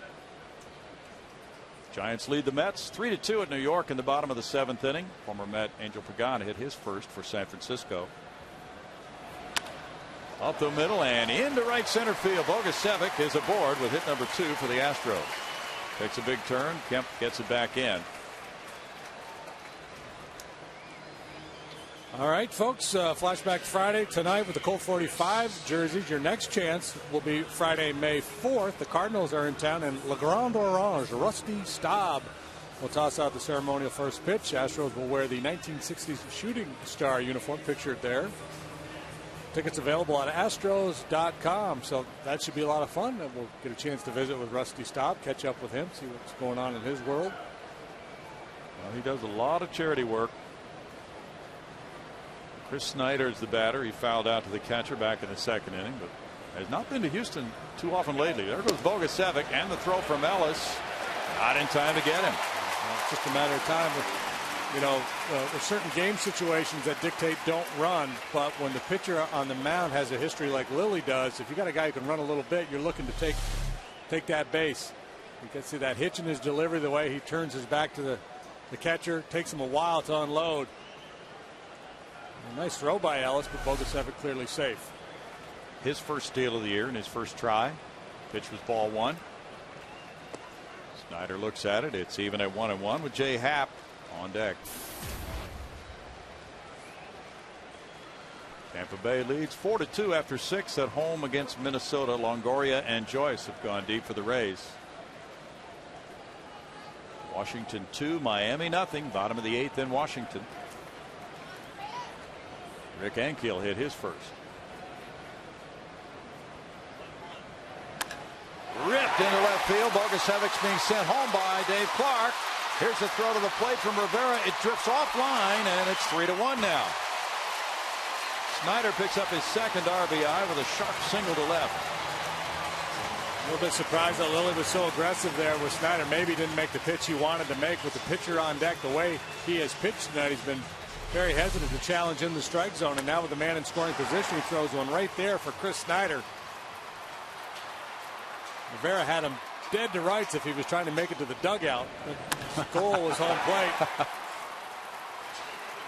Rivera doesn't have a real good arm or didn't have a very good grip. Long strides of Bogusevic. He hit the bag perfectly in stride. Big 2-out knock. It was. Now Jay Happ try to get his way on.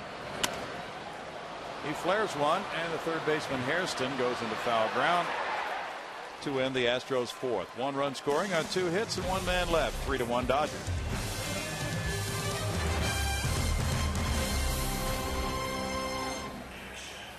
Says, what do you drive? Couple of finals from today, and Cincinnati knocks off the Chicago Cubs 9-4. Good day for a couple of Texans. Homer Bailey gets the win. Drew Stubbs had 3 hits and drove in 3. Big one today in Boston. Fenway Park's 100th anniversary today, but it didn't go the way of the hometown team. New York Yankees win it 6-2. Chavez hit a couple of home runs. A-Rod moves into sole possession of 5th place on the all-time home runs list. He hit number 631.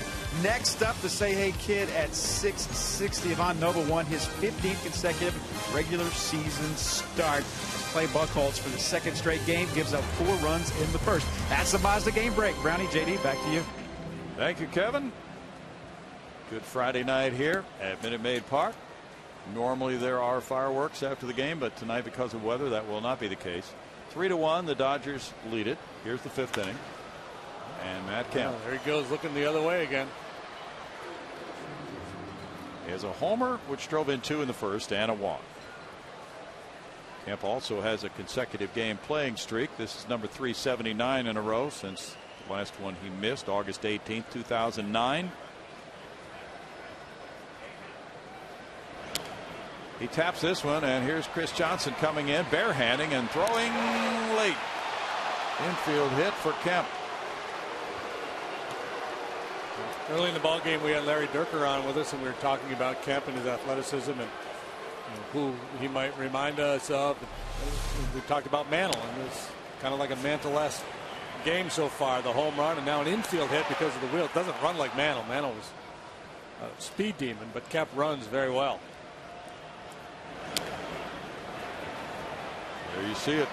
And all those hitters, they run a little bit better when they sniff a hit too. Last year he had 40 steals in 51 tries. This year he's 1 for 3. Juan Rivera is 0 for 2. Bounced into a double play in the 3rd inning. Kemp draws a throw. Kemp led the league in runs scored last year with 115. He won a Gold Glove and a Silver Slugger. Tremendous year for him. He should have been MVP. When you think about the numbers he put up in Dodger Stadium, which is not a hitter-friendly ballpark. Good point. Not to diminish what Joey Votto did. No. But you know, Kemp. One man's opinion anyway. Right. And another man's opinion piling on top, by the way. But Kemp has a defensive impact in center field at a premium position there with his range and the ability to take away all those extra base hits. He's a factor no matter what he's doing. Smoked into center field. Line drive for Rivera. Here's Kemp going to 3rd, and the throw from Maxwell cut off. Throw back to 1st. They've got a rundown going. Carlos Lee gets it to Altuve, who tags him out.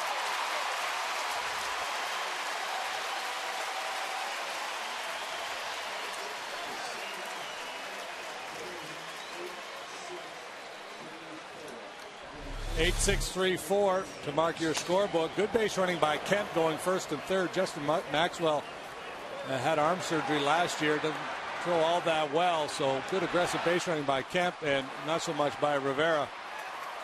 An aggressive turnaround first, and he gets caught. Well executed, though, by the Astros. The key here for Maxwell, get it in a hurry and be accurate with your throw, and he was. And Lowry knew exactly where he wanted to go with the ball. Watch Rivera, though. If he could stay in this rundown a little bit longer, there's nobody home to cover first base. Unlikely he would have been able to outrun Altuve there. Infield in for Ethier, who fouls it for strike 1. Here's that RBI graphic we were talking about earlier. 18-plus RBIs through the first 13 games since 1921. Ethier and Kemp right there with A-Rod and Edgar Martinez, one behind Vern Stevens and Ted Williams. Ethier looks at a ball. Kemp was just starting to eye the unoccupied home plate there when Rivera was tagged out in that rundown. If it had gone a couple throws longer, he might have tried to scamper home.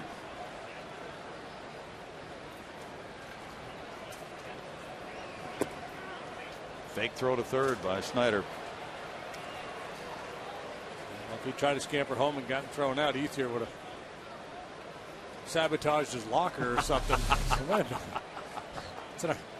These hitters, they love these RBI opportunities. Infield in, just one out. It's kind of like that Brett Laurie trying to steal home for Toronto with Jose Bautista at the plate.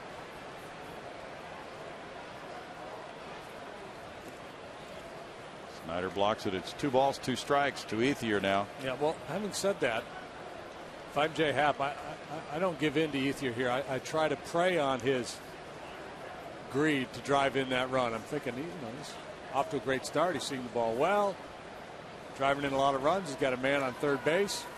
He's going to be willing to expand his strike zone to try to get that man home.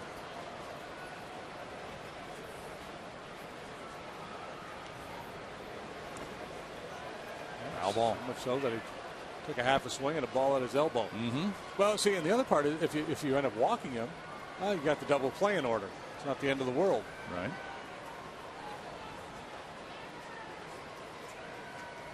Ethier just turned 30 10 days ago.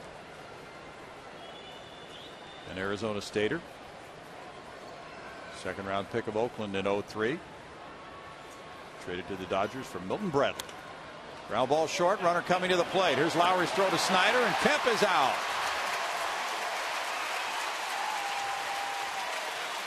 Two down. Good execution with the infield in. Kemp was going on contact and was an easy out. You see him coming down the line as soon as the ball is put in play. He's going. And just hoping that the ball's hit anywhere but right at somebody.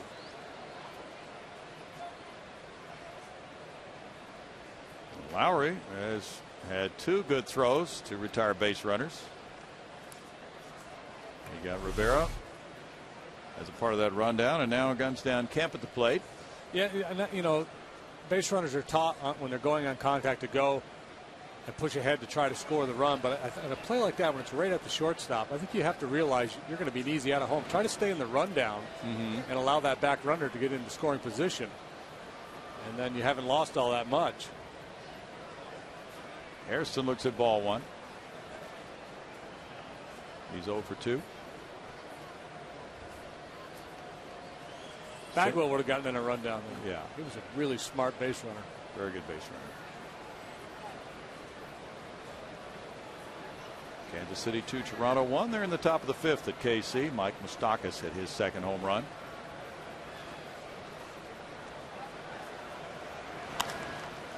Happ gets a foul ball outside the right field line. That's 91 pitches for Happ. 62 have been strikes. St. Louis has Jason Mott on the mound trying to win it 4-1 bottom of the 9th at Pittsburgh. Daniel Descalzo hit his first home run. Alex Presley went deep for the Pirates.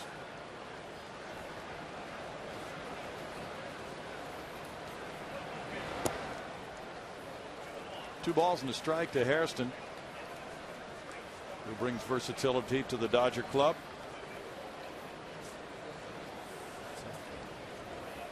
The Dodgers could put on a pretty good father-son game. All these players whose dads also played the big leagues. Yeah.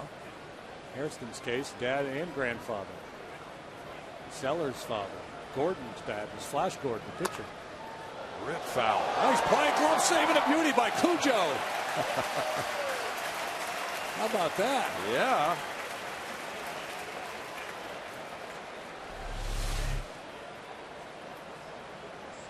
Look at that. See the glove come out of there?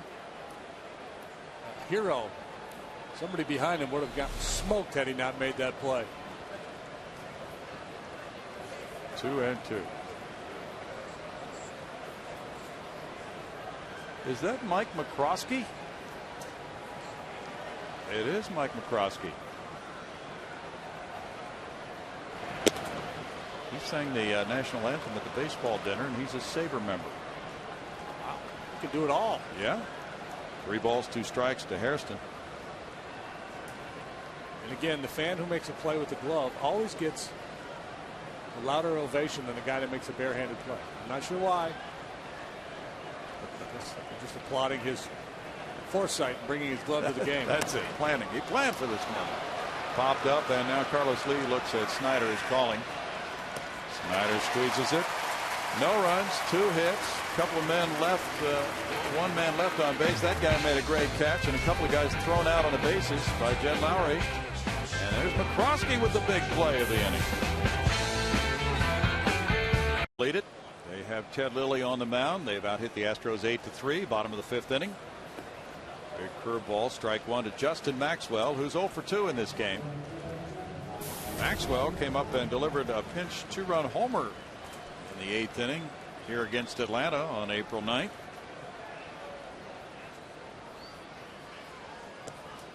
Another big first at bat in an Astro uniform.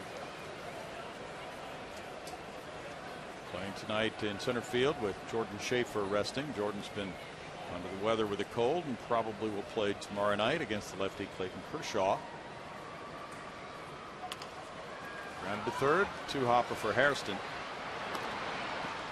1 out for Lilly. Lilly with 126 major league wins through only 79 pitches in his first start of the year, going 7 innings against the Padres. He's allowed 3 singles in this one by Altuve. Altuve smashed the ball off the glove of a diving Hairston, and then Hairston got to his feet, slid, picked up the baseball, and threw him out at second. Altuve 1 for 2.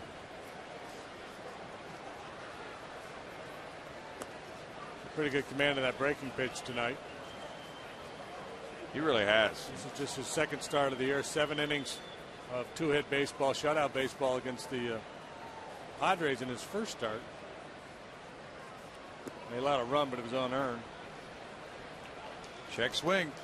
DJ Rayburn with a call. It's 1-1 now. These Colt 45 uniforms were worn in 62, 63, and 64. Then the team was renamed the Astros in 65 when they moved into the Astrodome.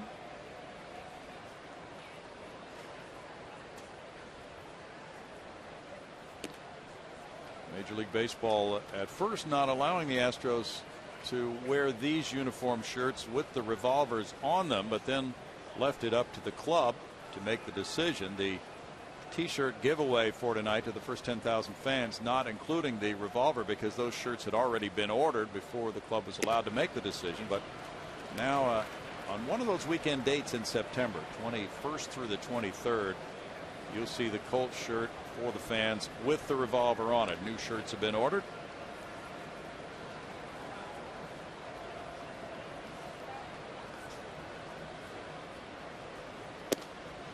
Upstairs, Altuve takes his 4th walk of the year. That's number 5 of the night for Lilly. Shouldn't be just a matter of not if but when Altuve tries to steal second base here. Altuve last year drew 5 walks and 221 at bats in the big leagues. He is 1 for 1 in steals.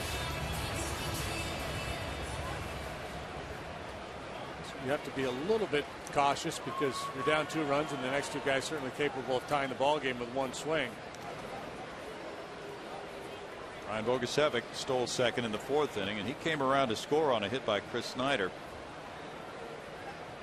A.J. Ellis has thrown out 3 of 10 attempting to steal. Martinez drew a 4-pitch walk in the 1st, and then he worked the count full before drawing his 2nd walk of the night in the 3rd inning.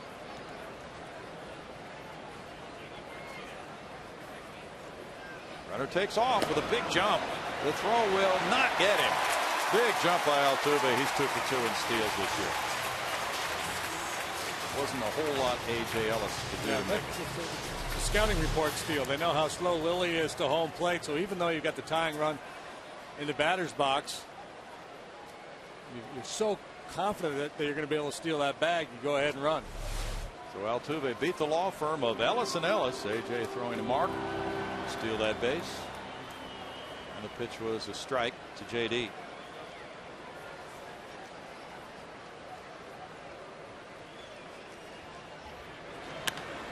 Tapper back off Lily's glove. It goes out to shortstop. Barehanded. Sellers can't pick it up. And it's first and third with one out for the Astros on an infield hit by Martinez. With Carlos Lee coming up. He hits a lot of ground balls like that have a lot of top spin on them. This ball just jumps right off the top of Lily's glove. Sellers comes hard, trying to make a play on it. Can't get the handle. A little bit of a difficult play. Anyway. See Altuve trying to read it out there, bouncing this way and that before scampering over to third.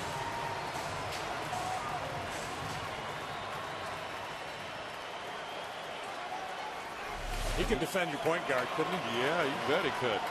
Carlos Lee has a walk and a strikeout looking. Oh, he chases.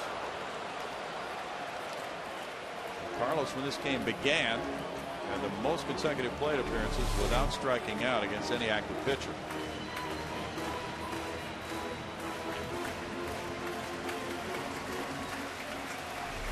Just got a little greedy there, went way up to try to get that fastball. 55 plate appearances until he struck out in the third against Lilly. High to left field, but not deep. Rivera underneath. Altuve ready to tag. Altuve's coming to the plate. Now he stops and goes back, and the throw's offline and gets by Ellis. Wow. As Martinez goes to second base. I'm surprised he didn't go there. He started and then he jammed on the brakes. 2 outs.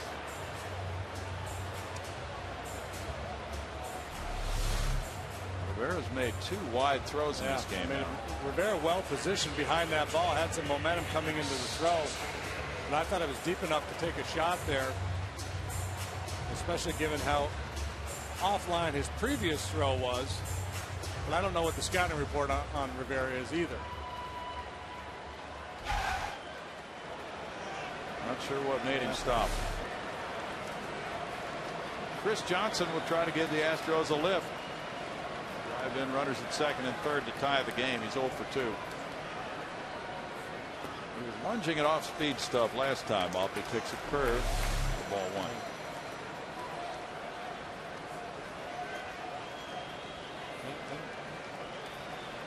I mean, you're down 2 runs, so I guess you could say, well, got 2 guys on base. You don't want to get thrown out of the plate. But with his speed, the depth of that fly ball, I'm surprised he didn't go. And that's not a situation where he's going to read it. Clarkie's going to let him know. Either go or draw a throw. Right. And the third base coach never calls a guy back, does he, after he leaves? No. The only time, I'm guessing Dave told him to draw a throw. And that's the third base coach has to read it in a hurry too. The ball goes up. Third base coach has to make the call. Tag up and go. It'll be up to Jed Lowry with the intentional walk to Johnson. This is the first walk Johnson has drawn this year. Once in a while, you'll see a guy break and then realize that he left it early and we'll go back. Yeah. But I don't think that was the case. You can watch Dave Clark here.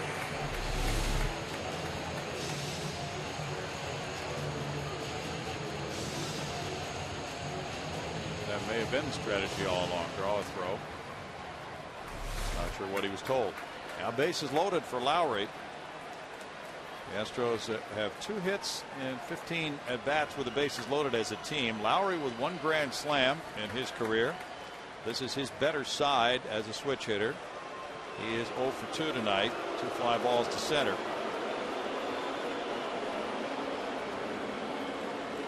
He's been quite a bit better in his career as a right-handed batter. 81 pitches for Lilly.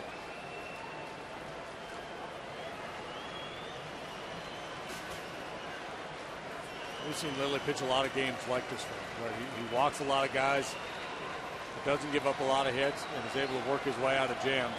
Absolutely.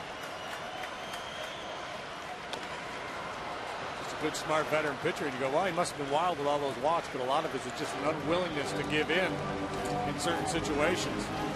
picking your way through the lineup, finding the guys that you're willing to challenge. There's situations where you're willing to be aggressive.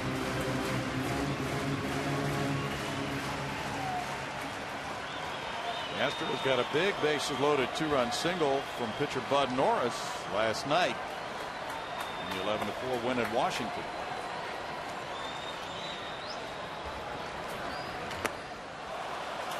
It's 0-2.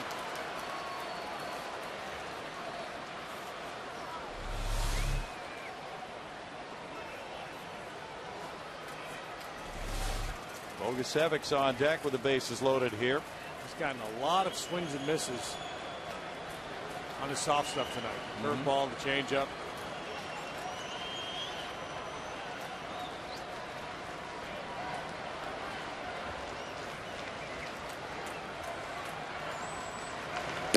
Way up for a ball.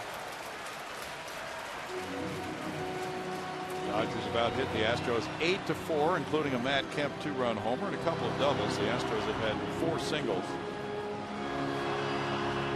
August 16th, Brian Bogusevic with a game-winning grand slam. The Astros were down by 3. Last Colt 45's grand slam was probably 1964. Yeah, it probably was. Ground ball third, fair ball. Hairston scrambles to the bag, and the out call goes the Dodgers' way. Martinez looking up after Alfonso Marquez gave the Dodgers an all-important out call at third on Martinez. Hairston scrambled for the base. What a close call, but was it the right call? JD thought no, and it's still 3-1 Dodgers.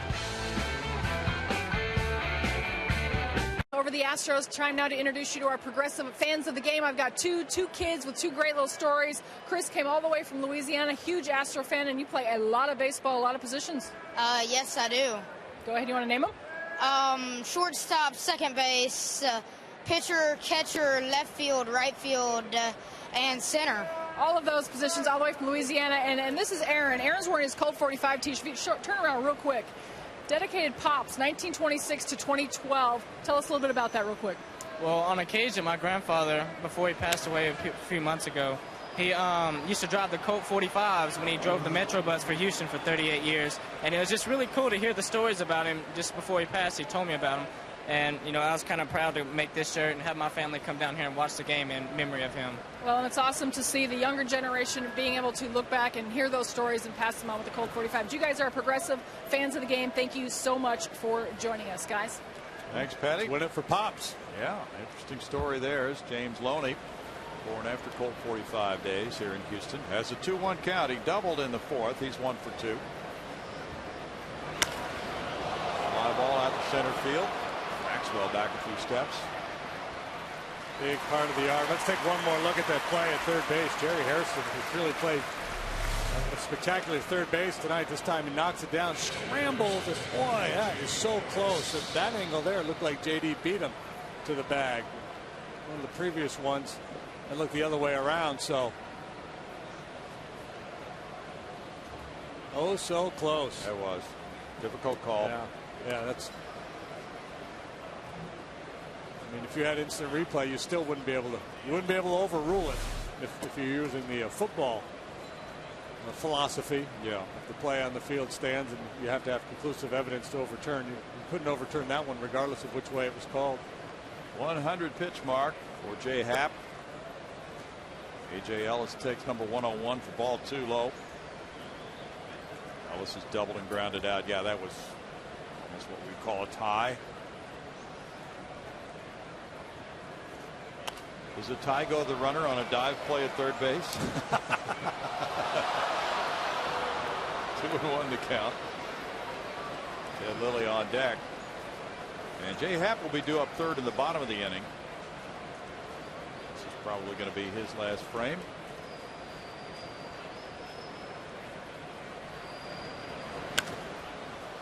I know. Here's a rule change for you, Brownie. Okay. We'll use a possession arrow. And any call like that, it's so close, it's whatever way the arrow is. Okay. It favors. Well, favors the Astros. He's safe. It's better than flipping a coin. Bet it is. Supposed to get that call at home, aren't you? Isn't that the theory? No. Umpires don't go along with that. But scorecasting would argue Yeah. that in all sports there's a bias towards the home team. True. Especially when there's a big raucous crowd, and it's not intentional, it's subconscious. Yeah. Doesn't that apply more to hockey and basketball? I think basketball, the closer the fan base is to the field of play, Yes. and again, the more raucous they are, they've done studies that indicate that the officiating tends to favor the home team. And it's not necessarily that the guy is thinking that way, the guy that's making the call. He just, it's human nature to be a pleaser. Yes. Especially when 18,000 people are screaming. Yeah. Are in close proximity, and some of them have had too much to drink. It's 3-1, Los Angeles and Houston playing, and the Astros are wearing their Colt 45 uniforms tonight on one of the flashback Fridays. Bill Brown, Jim DeShays, Patty Smith. Greg Lucas is away tonight doing some college baseball this weekend. And we're in the top of the 6th inning with 1 out. Jay Happ gets a jam shot foul there from A.J. Ellis. An interesting story, as J.D. mentioned earlier. A.J. 30 years old and has never had more than 108 major league at-bats in a season. He's played only sparingly, just over 200 at-bats in his career in the big leagues. An 18th round pick in 03, and yet this is his time to be a Dodger catcher. Doing well so far. And the appeal goes to first. He checked his swing. DJ Rayburn with a call that gives the Dodgers a 1-out walk. This date in Astros history is brought to you by the MD Anderson Cancer Center, making cancer history. April 20, 2005, Craig Biggio drives in his 1,000th run and steals his 399th base. And a 6-1 win over Ben Sheets and the Brewers. Ben Sheets never made it back, did he? No. Brandon Lyons warming up in the bullpen while Ted Lilly bats. Lilly has a walk and a strikeout. Yeah, that was Oakland, wasn't he? Early last year. Yeah, I don't know. He was so good with Milwaukee for those years, then got hurt. I don't know what he's doing now. Not that old. Have not heard. Still trying to pitch or not? Yeah. How about Roy Oswalt? Do you think he'll be pitching for anybody in the big leagues soon? I don't know how you define soon, but I would suspect at some point this year. Let's say before the All-Star break. I think he will be under contract before the All-Star break. I don't know if he'll be in a big league uniform yet. Okay. You think Lilly might stay in to bunt and then leave? That's a 3-1 lead. You're asking me a lot of questions here, forcing me to have opinions. I don't know if I'm comfortable putting myself out there. Well, it's unfair. How many pitches does he throw? We're going to have to check. I think he will bunt and stay in the game because the Astros are at the bottom of the order. Right. If he gets into trouble, Don Mattingly will his bullpen cooking. Very good answer. And there's the Astros bullpen with Lyon. Lilly's thrown 85 pitches. Oh, he's good. Seems like more, doesn't it? With the 6 Yeah. walks. He looks at that one for a ball. That makes it 3-1. He walked back in the 2nd inning.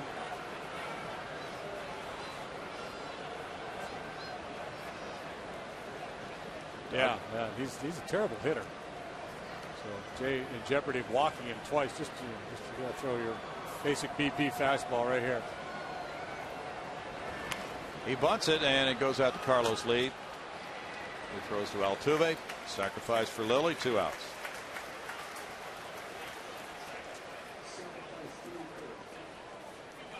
Now it's Justin Sellers. Sellers started the game with a single, rode home on a Matt Kemp 2-run homer. Since then, he has struck out and walked. Talking about baseball history, in 1988 on this day, the Orioles lost their 14th consecutive game to start the season. But they weren't even close to being done there. They went to 21 or 2, didn't they? Yes, they did. Now, Brad Mills is coming out, and that could be it for Jay Happ. 113 pitches. He would be leaving for a pinch hitter anyway in the bottom of the inning, presumably, if he stayed in. We'll see how they play it.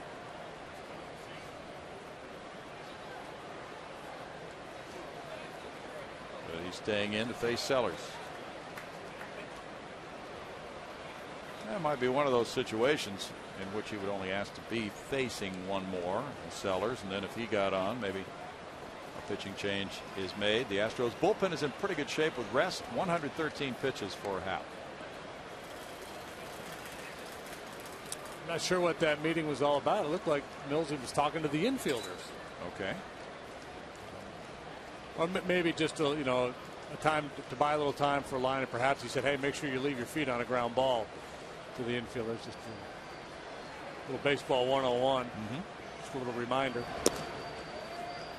Ball one. He also may have said, "Don't give in. If you walk him, we'll just bring Brandon in to face the right-handed hitter behind him." I don't know. I don't know what he said. It's my job to speculate. It's what we do. Liner caught by Lowry. Didn't tell him to do that, but he got away with it. So Lowry, who was listening very intently to the instructions of Brad Mills, reacts quickly to this liner and keeps the score 3-1 Dodgers. And the all-new $2 Powerball from the Texas Lottery has landed, and the current estimated annuitized jackpot is $152 million. Play today because Powerball has changed for the bigger. Bill? Thanks, Patty. That's a large prize. 3-1 is the lead for Ted Lilly. His prize could be win number 2 of the year. Mike McDougall is warming up for the Dodgers as Lilly faces Brian Bogasevic. He has walked, he singled, stolen a base, and scored a run. There's strike one to him. Yeah, Bogey now 4 out of 10 this year against left-handed pitching. Not a big sample, but a good start.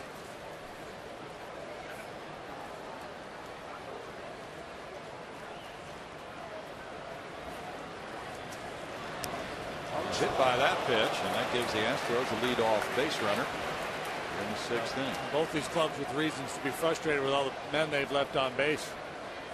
Tonight, Astros let an opportunity go by the board in the 5th. Dodgers have left 8 on through 6. Trying to crowd him with a heater. Dodgers were appealing the swing, but he didn't go. Now, can he stay in? On the left elbow, Brad Mills is out along with head athletic trainer Nathan Lucero.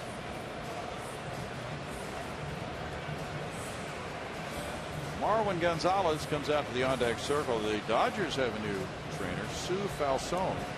She's the first female head trainer in professional sports.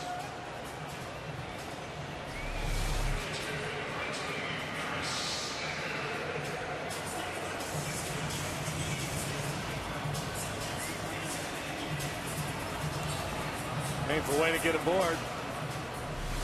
Bogasevic able to steal a base last time he was on. First female trainer in all professional sports. Yeah, do you believe that? Yeah, I do not. I thought for sure there were some out there. Yeah. A lot in college. Yeah.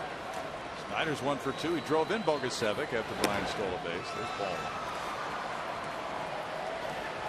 Gonzalez on deck. Jay Happ is 2 up next. Dave Clark with a series of signs there. Brandon Lyon has finished his warm-ups for the Astros, but Mike McDougall is still throwing for the Dodgers. Dodgers starting pitchers as a group are 5-1 with a 2.99 ERA. Very good start for that group. Dodgers are enthused particularly about the work of Chad Billingsley, who will pitch here Sunday. Billingsley 2-0 with a 1.33 ERA. This Capuano is 1-0. Aaron Harang 1-1. He had the 9 consecutive strikeouts in one game. And Kershaw, of course, goes tomorrow night. He doesn't have a decision yet. Harang will be a good fit in Dodger Stadium, a fly ball guy. Yeah. Really good fit. But man, you had that note earlier about the Astros having scored just 1 run against the Dodgers the last 4 times they had played, and 1 so far tonight. You got Kershaw and Billingsley due up Saturday and Sunday. Tough to break that drought.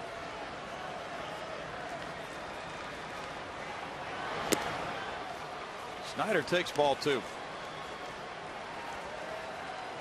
89 pitches for Lilly, 49 strikes. Good pitch coming here. Brownie. Snyder had a real good swing at Lilly last time. Solid RBI single to left. Now he's got a very favorable count. Lilly has not shown an inclination to give in, though, in these situations.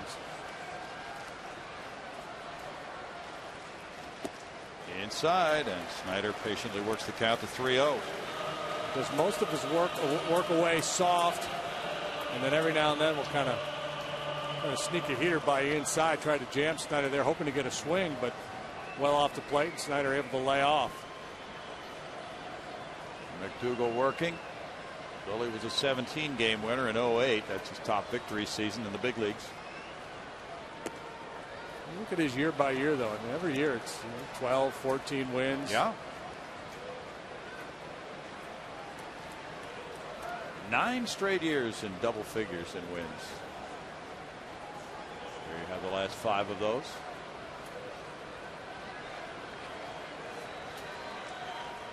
And he puts up the innings, too. Throw over to first on Bogusevic.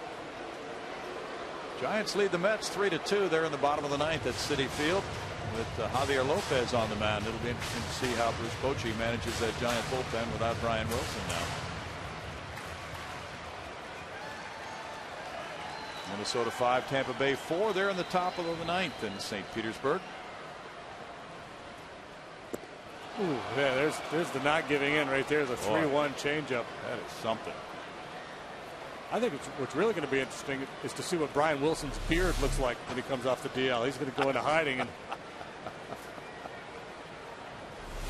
it could really be something. All right, so if you're Chris Snyder, you're out there tightening the batting gloves, trying to sort things out. What's going on here? Just threw me that 3-1 changeup.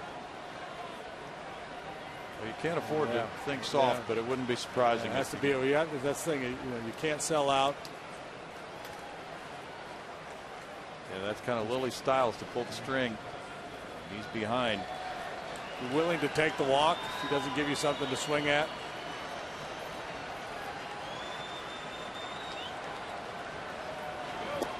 Swing and a miss. There's the throw on Bogusevic, and he is out. Wow. Double play. What a money pitch. He came back to the changeup, got the swing and miss. We talked about Lilly being easy to run on, but in this situation, a lot of times the base runner won't aggressively go for it. He'll kind of wait. He's hoping on ball 4 or contact. The problem with that philosophy is if you don't get ball 4 and you don't get contact, this may be the result. The base runner tends to tell himself in these situations, well, don't get picked off, so you wait an extra beat before you go. Big strikeout. And the double play on the caught stealing. Now it's pinch hitter Marwin Gonzalez hitting .250 with 1 RBI. Batting for Jay Happ, who in 6 innings allowed 8 hits, 3 runs.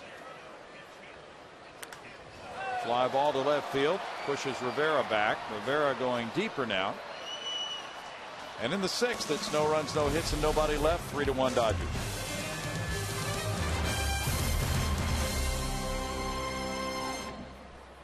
Fox Sports Houston is brought to you by Hyundai. New Hyundai owners are talking about their cars in the booth. And by AT&T. Find out what's possible with products and services from AT&T. Rethink possible. Fans are watching there from a high vantage point looking down. Beautiful Minute Maid Park in downtown Houston. The roof is closed. We had a hard rain earlier today. They are out in looks like that Coca-Cola booth area out in center field. One of those high spots anyway. Looking down on Brandon Lyon, pitcher number 2 for the Astros. He's 0-1 with a 4.15 ERA. 1 walk, 3 strikeouts, and 4 1/3 innings. Well, Jay Happ tonight, clearly not as sharp as he was last time out against the Marlins, but he hung in there, and Astros still have a chance to come back and win this game. Jay pitched around a lot of traffic. And now Brandon Lyon gets a shot at this Dodger lineup, and he's got 2, 3, 4 due up. 2 is Mark Ellis. He's 1 for 3 with a run scored. Lyon delivers ball 1. Kemp and Rivera to follow Ellis.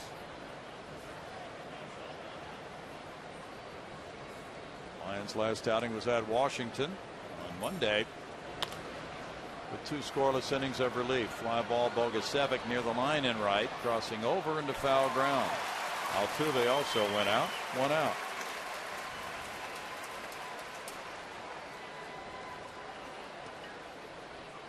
Now Brad Mills has used his relievers for 2 innings at a time on several different occasions this season. Matt Kemp ripped a 2-run homer in the first, walked in the third, got an infield hit to third in the 5th. So he started the night at .451 and his average is up to .472. 30,270 the paid attendance. That's the actual attendance in the stadium, not the paid attendance. Wesley Wright's working now. Josh Lindblom is throwing in the Dodger bullpen. It's David Wright at .486. Kemp is behind him by 14. Chris Young is sidelined with a shoulder injury on the disabled list at .410. Andrew McCutcheon's at .400 with David Freese at .375, the top 5.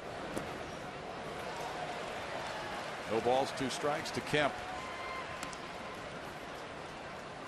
Brandon Lyon with surgery on his shoulder last year. Kemp likes the ball down, but this obviously way down.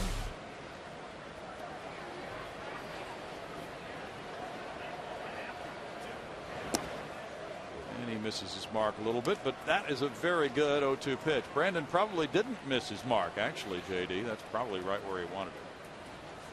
And Kemp 1 for 7 against him.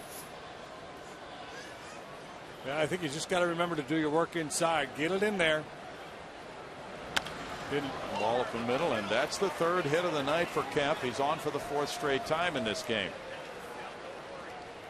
Talk about a tough out. Yeah, you just, it's, you know, when there's a big slugger up there and you're trying to go in with the fastball, a lot of guys, it's just a tough pitch to make. You're kind of fearful of making a mistake, and then you don't throw with conviction. You're lucky it just turned into a ground ball base hit. That was hit number 9 for the Dodgers. Rivera got one of those in the 5th inning, a hit to center field. He's 1 for 3.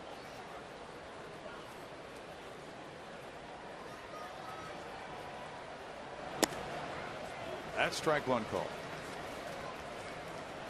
The Astros have the top of the order due up in the bottom of the 7th inning. Maxwell, Altuve, and Martinez. Rivera clearly likes that bat. I mean, that thing's been around a while. Got a little Biggio going on with that bat and helmet. Covered in pine tar. 1-1. Kemp took a big step towards second. Snyder took a glance down there. Kemp now is hitting .481.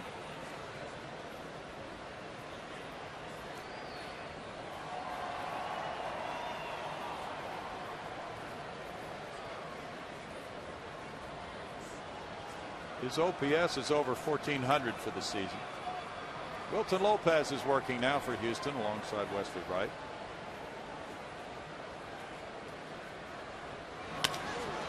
In the air to right center field, and Maxwell has a long run still going and getting there. Bogusevic moves out of the way. Here's a play back at first from Altuve to Lee, and Kemp is able to just get back in there. Almost doubled off. Kemp is either very lucky or such a good base runner. He knew exactly how far he could go and still make it back. I'm going to go with the luck. He went a little too far, but was able to scramble back. 2 long throws back into first base, and he just beats it. He went around second base. If that ball drops, he's going to score if he gets out around second base anyway, but he went beyond the bag. Probably did not need to go that far. Put himself in jeopardy a little bit. So he's 2 or 3 steps by the base. Yeah. Has to retouch on the way back. That was very close. Now Brad Mills is out. The lefty hitting Ethier due up. Lefty pitching right is coming in. It's 3-1 Dodgers in the 7th.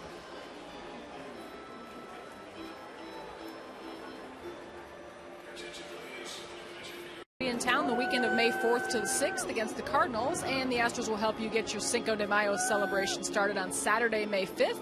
Head out to the ballpark early at 3 p.m. for the pregame Street Fest, and 10,000 fans at the gates will receive a Los Astros cap courtesy of Wells Fargo. Tickets at Astros.com or AstrosDayHouston.com. And also a little pre-birthday shout out to Olivia Robinson. She will be 18 on that day. She is the daughter of our producer, Wave Robinson. Guys? Yeah, that'll be a special day. Thank you, Patty. And also, fireworks now have been added after that game because they're not able to be displayed after this game tonight due to the roof being closed. So that's an additional bonus for those of you coming on Cinco de Mayo. Now, Wesley Wright is in, facing Andre Ethier. Ethier is 1 for 3 with an RBI. Kemp, the runner at first, 2 outs, a 3-1 Dodger lead in the 7th.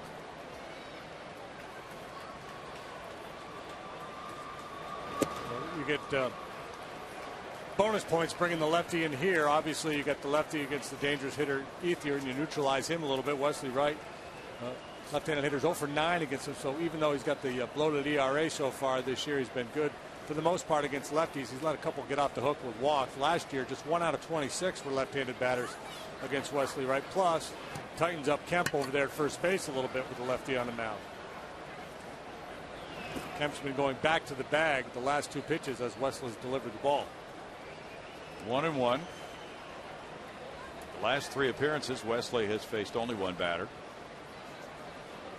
He walked lefty hitting Adam LaRoche, the only man he faced Wednesday night.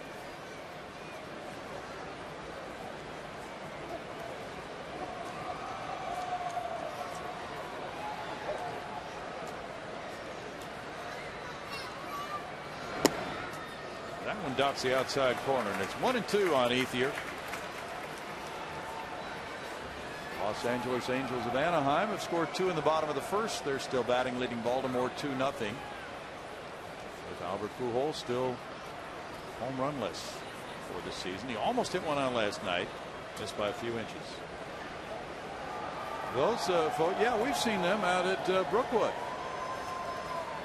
So people from the Brookwood community out in Coca-Cola deck. Wesley Wright goes up to stop it and gets his man Ethier. Great play by Wesley Wright, getting very tall. It's no runs a hit. And the folks from Brookwood loved it up there on the Coca-Cola party deck. It's 3-1 Dodgers. Miller time, brought to you by Miller Lite, and Mike McCroskey ready for this hooking line drive. Makes a terrific catch in the season. Now we have changes as the Dodgers come out to try to protect their 3-1 lead. McCroskey with that great play. McCroskey in for defense. He'll be playing third base this inning. That's right. McCroskey has put on a uniform since then. No, really, it's Tony Gwynn Jr. in left field. He's had that uniform on all night. He takes over there for Ron Rivera. And the new pitcher is Josh Lindblom. And we get a pinch hitter, Jordan Schaefer, batting for Maxwell, leading off the home 7th inning. Lindblom, 6 times he's gotten out there. He was a winner on opening day when Clayton Kershaw had to leave the ball game suffering from the flu. Yeah, Clayton went 3 innings in that game. There's strike 1 to Schaefer. Schaefer at 271 with 1 homer, has driven in 3. He's got 3 bunt hits. Taps that one foul. No balls, 2 strikes to Jordan. Jordan hit 200 on the Astros road trip. That doesn't tell the full story. To a number of walks, played outstanding center field. He's done a real nice job, hitting 271 for the year. 386 on base percentage. And those walks speak to your point.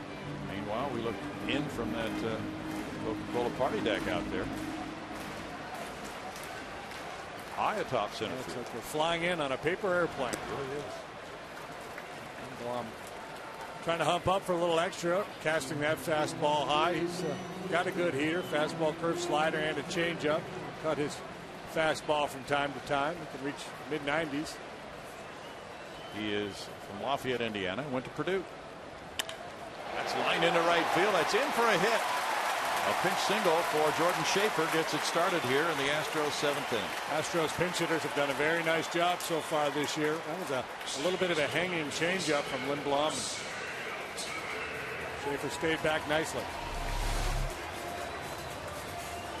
running away from him, but up.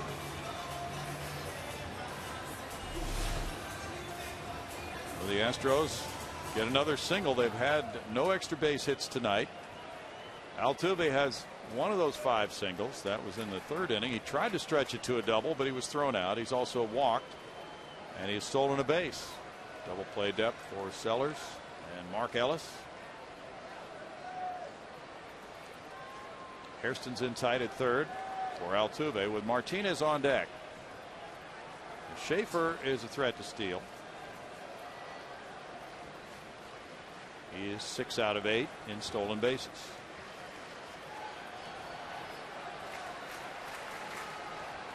Draws a throw. Dave Clark relays signs from the bench. James Loney holding the runner. Schaefer 6 for 8. Ellis has thrown out 3 of 10. And 0 for 1 against Josh. Ellis made a very good throw last inning to catch Bogusevic.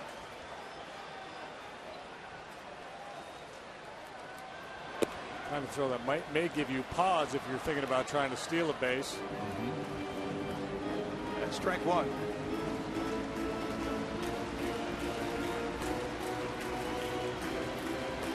Correct that pronunciation. It's Lynn Bloom.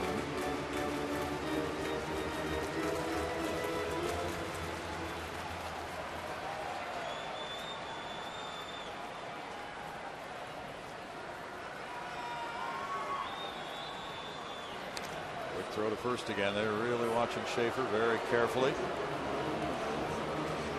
Dodgers got off to a 2-0 lead on a Kemp 2-run homer in the first. They added a 3rd run in the 3rd inning. The Astros scored in the bottom of the 4th. And they've been threatening. They left the bases loaded in the 5th. Got the leadoff man on in the 6th.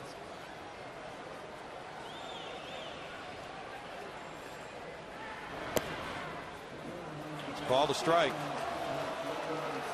0-2. The Astros have had base runners in all 7 innings so far.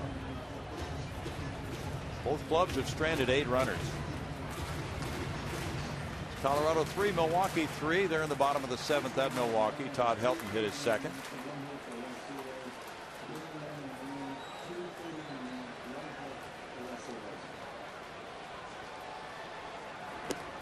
Upstairs. Altuve in this situation, perhaps the situation taking the bat out of his hands a little bit early in the sequence anyway. With Schaefer on there, a base stealer, Altuve perhaps willing to take some pitches in case Schaefer tries to steal. That's going to be interesting to see ultimately where he ends up in the lineup. They had him hitting down 8th. A lot of folks think he's a good 2-hole hitter, but he's such a good contact guy. You might not want to put him in situations where he has to take pitches. And he may prove to be such a good hitter, such a high average hitter. You don't want to ever put him in situations where he has to think about anything besides just hitting. J.D. Martinez waiting.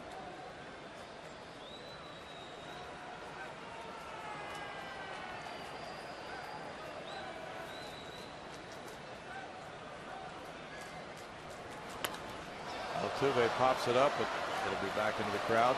You know, he looks like the stereotypical 2-hole or 8-hole hitter. He looks like the little second baseman who's a good contact guy that you play hit and run with. He can drop a bunt down for you.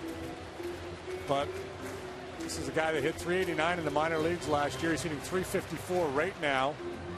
If he proves to be a guy who can hit for a very robust batting average, I think you just want him swinging the bat. He may ultimately be a 3-hole hitter.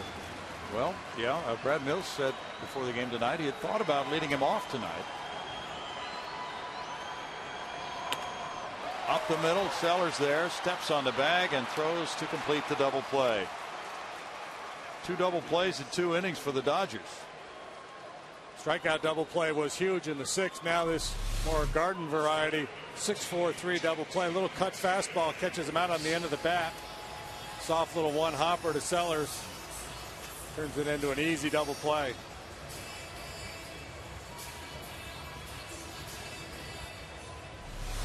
Two outs, and it's J.D. Martinez. He's been on all 3 times with a pair of walks and an infield hit. There's strike 1 to him. Last year, right-handed hitters managed only a 153 average against Lindblom and 72 at bats. It's 1-1. White Sox got 2 in the top of the first at Seattle. Chris Sale is on the mound for them. Phillies and San Diego have played 1.5 with no score. Atlanta leads after 3 at Arizona, 1-0.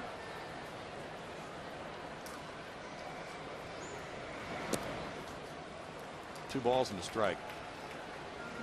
Washington shut out Miami 2-0.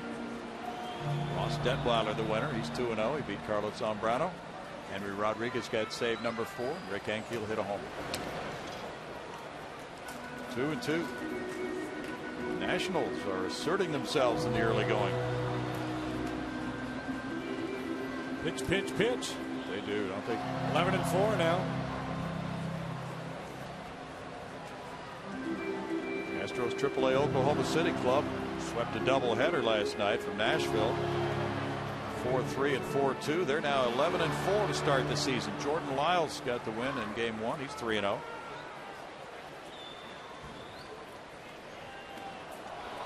And a strikeout ends the Astros 7th inning. So double play and a strikeout included, and the Dodgers preserve their 3-1 lead through 7. Park to take on Adrian Gonzalez and the Red Sox in the first series of the season between two of sports' most bitter rivals. Fox Saturday Baseball returns this week at 2:30 p.m. Central. And then be sure to turn it over to Fox Sports Houston. Catch game 2 of this series at 6 o'clock. Pregame at 5:30. Bill? Big weekend coming up. Thank you, Patty.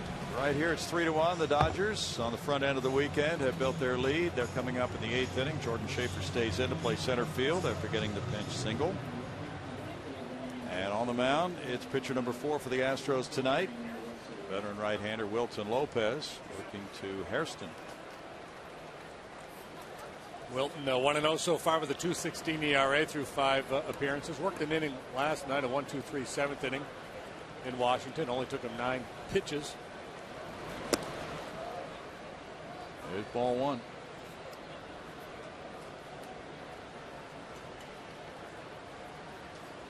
Kenley Jansen's warming up in the Dodger bullpen.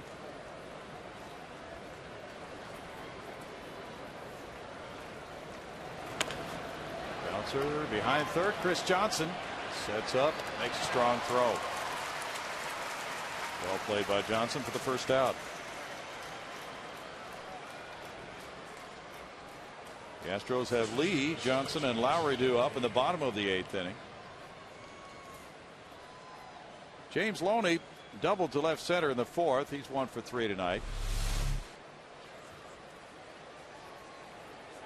Nice play on the backhand side by CJ, realizing he has time to set his feet, and then a good strong throw. Not an easy hop.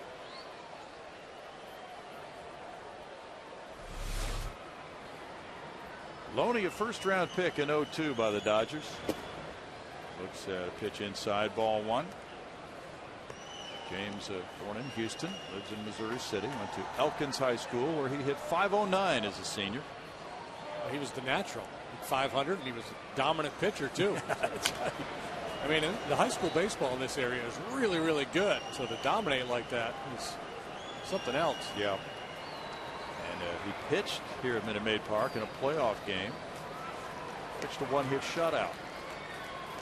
So you talked about him, how well he's done here in this ballpark, and that includes high school for James Loney.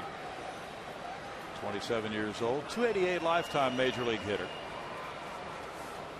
Last year he drove in 65 runs.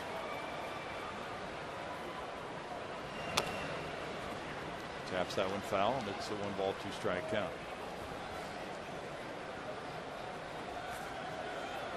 Loney had back-to-back 90 RBI seasons in 08 and 09, then 88 runs batted in 10, so his production last year fell off quite a bit. There was some speculation that the Dodgers might non-tender him this past winter because of his struggles last year.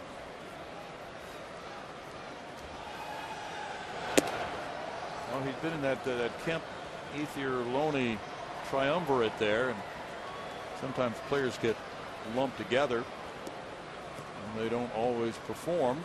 like the other players in that category. Bounce to second. Altuve. All over the lead. 2 outs. 2 ground ball outs for Wilton.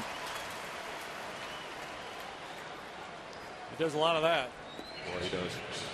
You talked about 9 pitches last night. Well, that really helps Brad Mills, knowing that a pitcher has pitched with dispatch the night before, so not worried at all about using him a second straight night. Now A.J. Ellis bats. He has been on twice with a double and a walk. Giants got a run in the 10th at New York. They lead the Mets now 4-3 going to the bottom of the 10th. That's ball 1. Tony Gwynn Jr. is on deck. He's in the number 9 spot in the order. He came in to play left field. I forgot to mention Tony Gwynn Jr. earlier when we were talking about all the father-son connections with this club. 2-0. The Magic Johnson Group will take over control of the Dodgers sometime this summer. What a transaction that will be. Roughly $2.1 billion for the sale price. That is just staggering. 2 balls and a strike.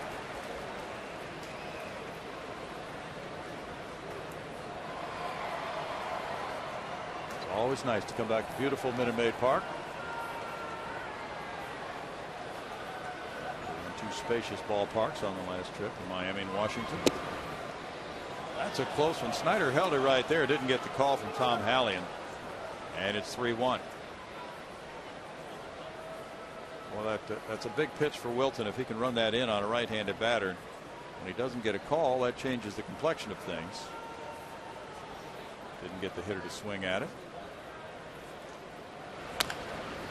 The good thing about Wilton, though, because he has such good movement, he can afford to be aggressive. We talked earlier about Happ and Lilly and how they go about setting hitters up and throwing off-speed stuff and fastball counts or trying to pick spots. But when you have the movement that Lopez has, you could be willing to start that ball over the fat part of the plate, get a little run, little sink, and if you get the ball down, even if it's right over the heart of the plate, you're still likely to get a ground ball. Mm-hmm.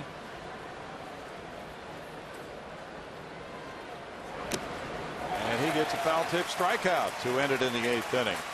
A nice frame for Wilton Lopez to keep the Dodgers at 3-1.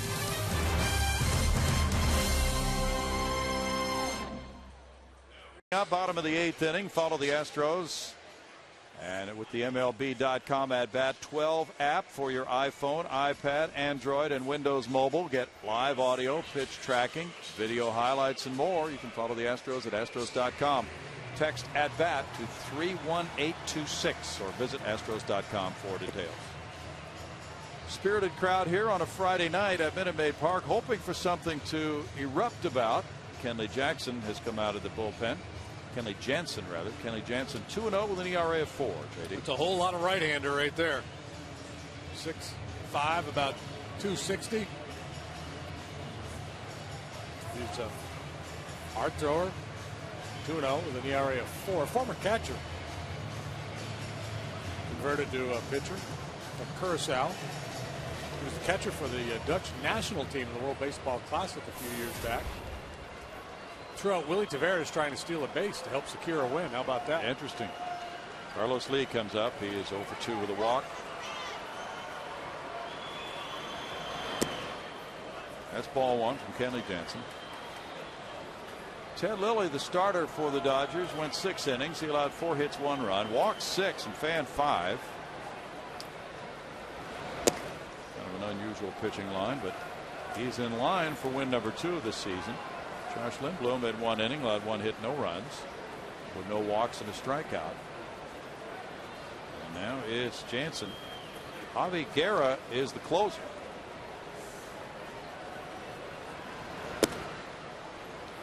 This is outside, and it's 3-0. Well, down 2 runs. Should be taking all the way here. If you're down a run, you turn the big fella loose.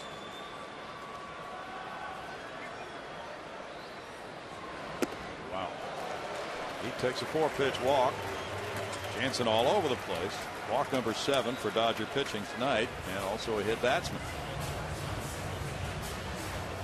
Jansen only walked 2 in the 9 previous innings this year. Last year he worked 51 times for the Dodgers, 53 2/3 innings. Walked 26, punched out 96. That's not a typo. No, that's a huge strikeout number. Not a typo.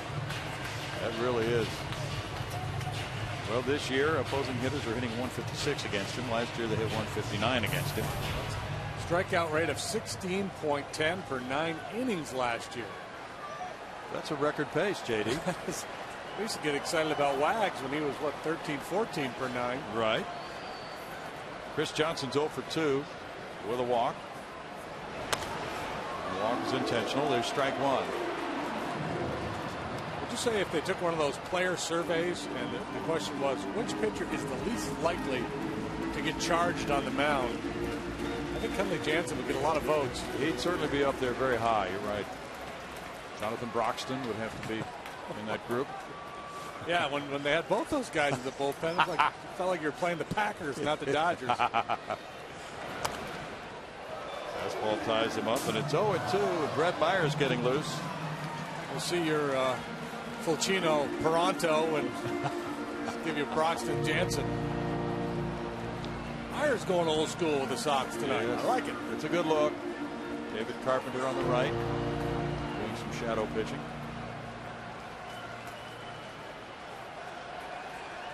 0-2 for Johnson.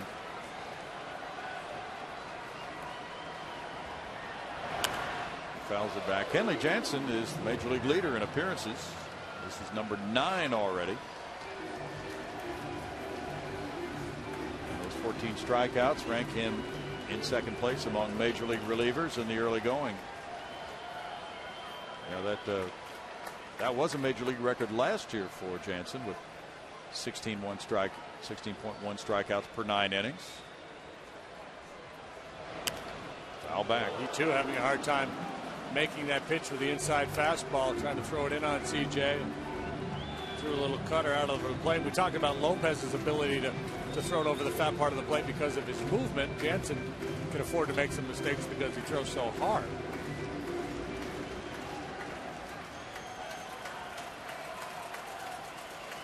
The Astros tagged him with a loss last year. He gets a strikeout, out number 1. And Jed Lowry will follow. Strikeout number 7 for Dodger pitching.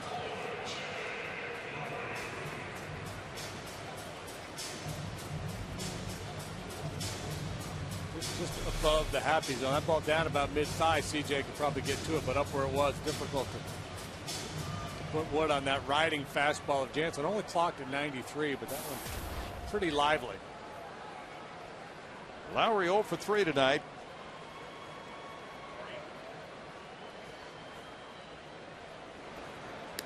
And the toss goes over to first. Carlos Lee covering his ears as he went back to first.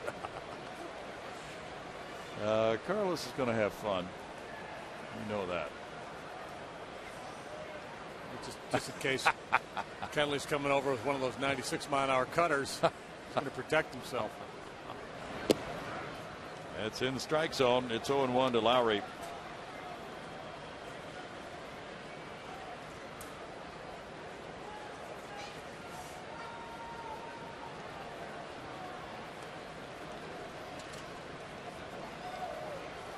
Brian Bogusevic is on deck with the Astros trailing by 2.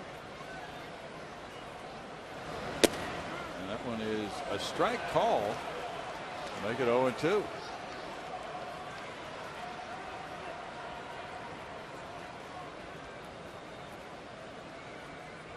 Jansen gave up 3 hits and 3 runs in 2/3 of an inning here to take a blown save and a loss last May 23rd. Michael Bourne had a 2-run double off him. Hunter Pence had the game winner. He gets a strikeout. He's got that little cutter thing going on, like Mariano Rivera almost. Yeah. We were told he throws that a lot.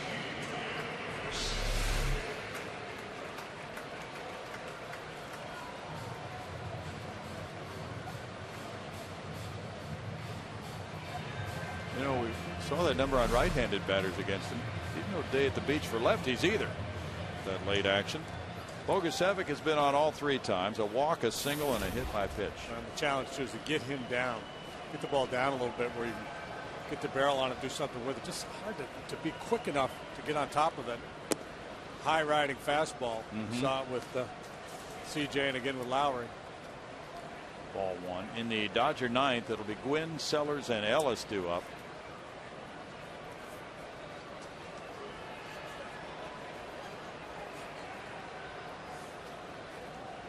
Looks like he's hanging onto a golf ball. He's a massive man. That cuts in, and it's ball 2. So Bogusevic had a good eye on that one. Now he's ahead 2-0 in the count.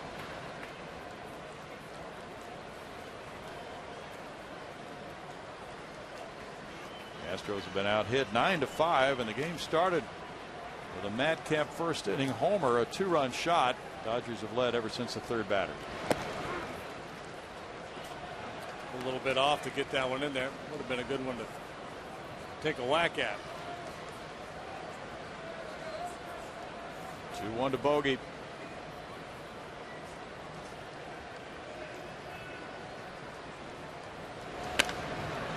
Grounds 1 foul. 2 balls, 2 strikes. Yeah, that ball, when he throws the cutter like that, and the speed of it, as you talked about, that makes it even more difficult. When the hitter starts the bat, and then that ball moves in on his hand. He's a left-handed batter. Doesn't really hit it on the barrel. Does a late movement.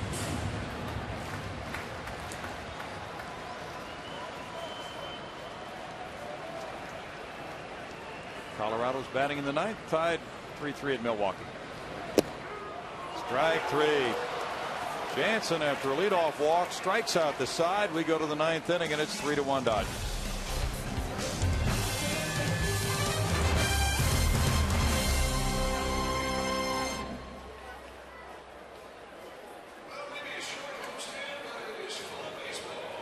Justin Sellers led off this game with a single, and then with 1 out, Matt Kemp hit a home run, number 8 of the year for the leader in the National League.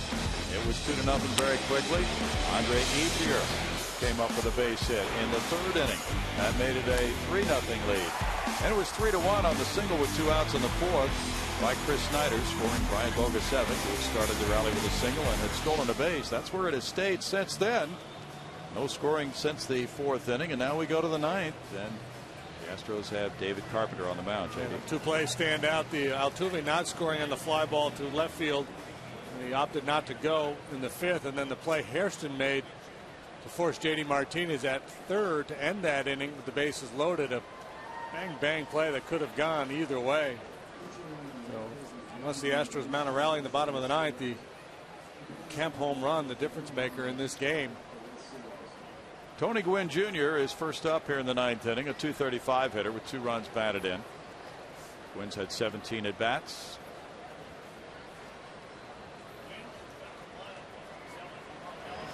Carpenter moves it away from him. There's ball 1 after a hitless 8th inning by Wilton Lopez with 1 strikeout. Chris Johnson's on the grass at 3rd. Gwynn's a good bunter. Carlos Lee shortened up. Now 2-0 for Carpenter. The Astros have Snyder and then the pitcher spot and Schaefer due up in the bottom of the 9th. I'd be willing to channel one right here, throw right down the middle to get back into the count. Gwynn's not a home run hitter, can't afford to walk him because he's a base stealer. 2-1 now to Gwynn. Tony, 29 years old, born in Long Beach, California, went to San Diego State, where his dad was coaching. Had 312 at bats for the Dodgers last year. A lot of playing time for an outfielder with 2 homers and 22 runs batted in. 2-2. Tony was drafted in the 2nd round in 2003 by Milwaukee. Dodgers signed him as a free agent prior to last year.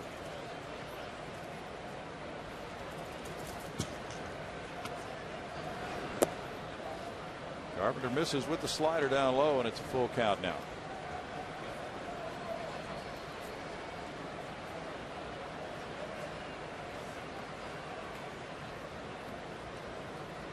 Pitched a scoreless inning last night in the 11-4 Astros win at Washington.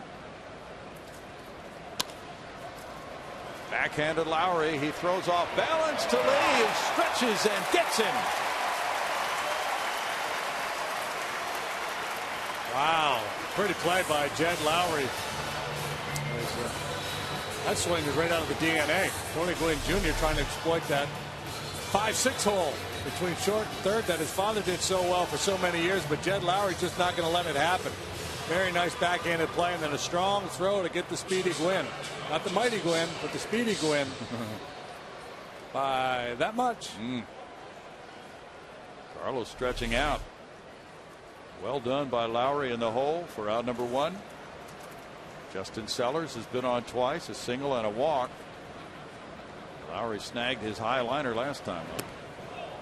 That one gets away from Carpenter, ball 1. Toronto got 3 in the 8th and is now batting in the 9th, leading 4-2 at Kansas City.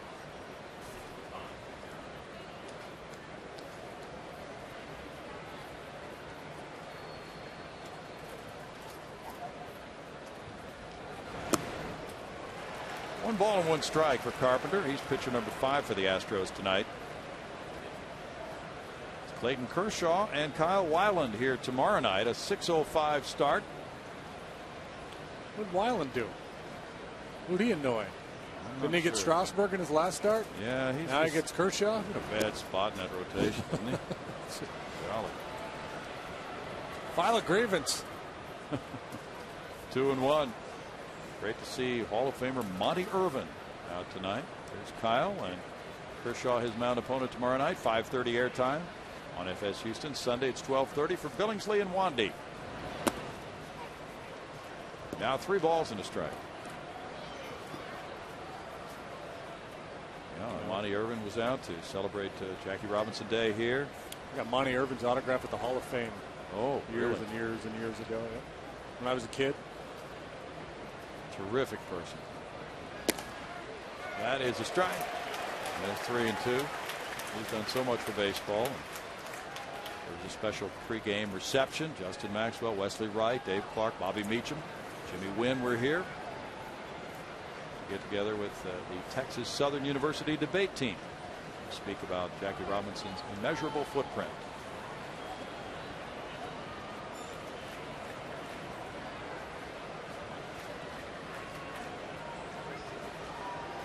Brocale hoping Carpenter can get Sellers, and then Mark Ellis. That one runs in on his hands and he fouls it. 3-2.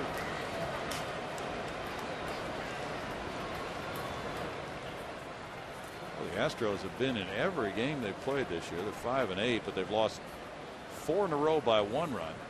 They're 2-4 in 1-run games this season, 0-2 in 2-run games.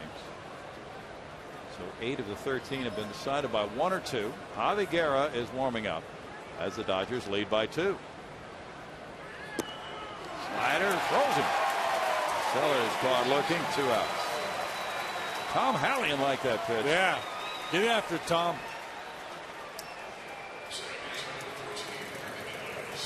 And ring him up, do it emphatically. Number 7 there, the slider on the outside edge. Beautiful pitch. Yes. I love it. He sold it. Sellers looked around. That's how you punch somebody out right there. Yeah. You got to feel good if you're pitching and an umpire does that. Oh, yeah, that's the best. You don't want any subtle little, just a little jab of the right arm. You want something dramatic. Sellers looked around. He started to say something, but when a guy's that emphatic, you know that argument's going to go nowhere. When he starts moonwalking across the dirt, you might as well head back to the dugout. Goes all Leslie Nielsen on you. Ellis singled and scored in the 3rd. He's 1 for 4. Ground ball in the hole here. Lowry backhands that one, throws again, and the tag by Carlos Lee gets him. 2 spectacular plays in the inning by Lowry and Lee. And we go to the bottom of the 9th with the Dodgers up 3-1.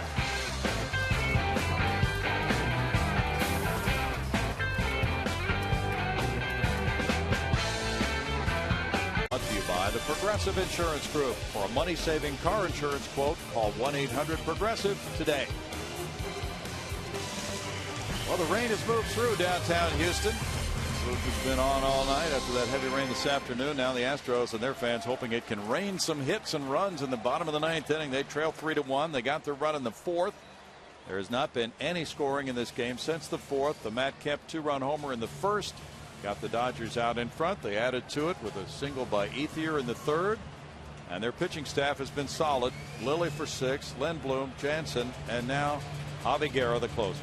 Well, Guerra off to a nice start here. 6 out of 7 in save tries with a 2.45 ERA. He had 21 saves and 23 chances for the Dodgers last year as he moved into that role. The fastball, slider, curveball change. He'll sit about 93, 94 miles an hour with the heater. Matt Downs on deck as Chris Snyder leads it off. Snyder's 1 for 3. He drove in the Astros run with a single in the fourth. Guerra delivers. There's strike one from the 26-year-old right-hander, a native of Denton, Texas. Had Tommy John surgery in 2005. That was the year after he was drafted by the Dodgers in the fourth round. Last year he was 21 of 23 in saves for the men in blue. Ground ball third. Hairston. 1 out. And it's going to be Matt Downs now, pinch hitting for the pitcher, David Carpenter. Now, Travis Buck has been slowed by a hamstring problem from a couple of nights ago. The Astros do not want to place him on the disabled list, but probably don't feel good about using him at this point. He wasn't available last night. From the left-handed side, Jason Castro is still available, and it's Matt Downs pinch hitting.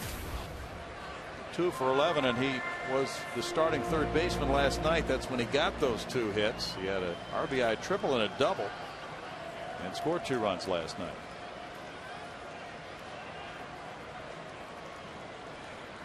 He was the top pinch hitter around in the National League last year.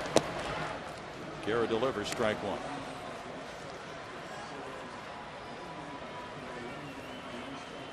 David Carpenter in 1 inning allowed no hits, no runs, and struck out 1.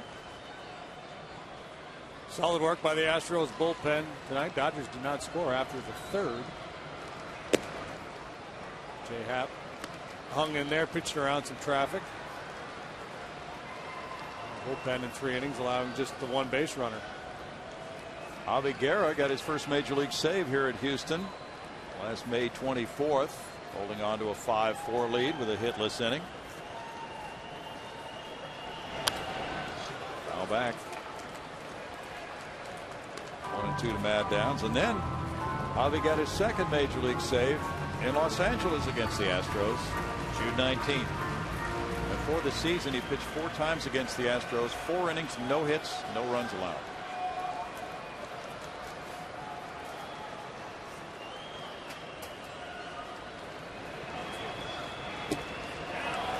He gets a strikeout on Downs. 2 outs. Big strikeout night for the Dodger pitching staff. That's number 10.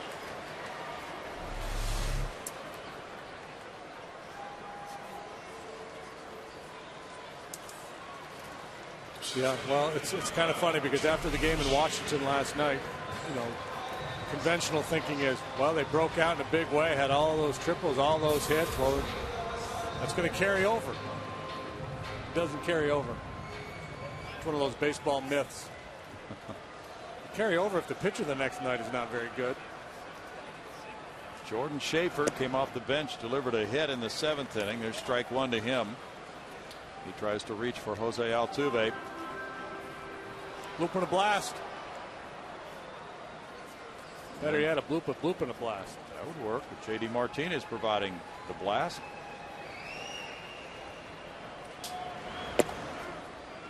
Strike makes it 0-2 to Schaefer.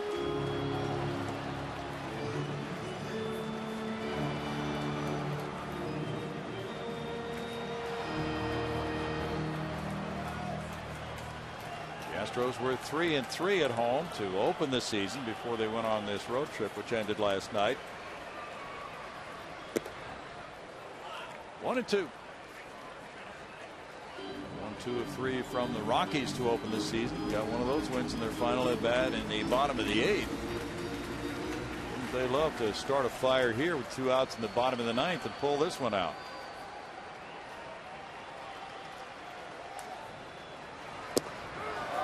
But it's strike 3, and the Dodger pitching overcomes the Astros. 3-1 the final tonight as Ted Lilly goes to 2-0, beating Jay Hepp, who's 1-1. Dodgers are now 11-3 to open the season, and Matt Kemp has 8 homers and 20 runs batted in.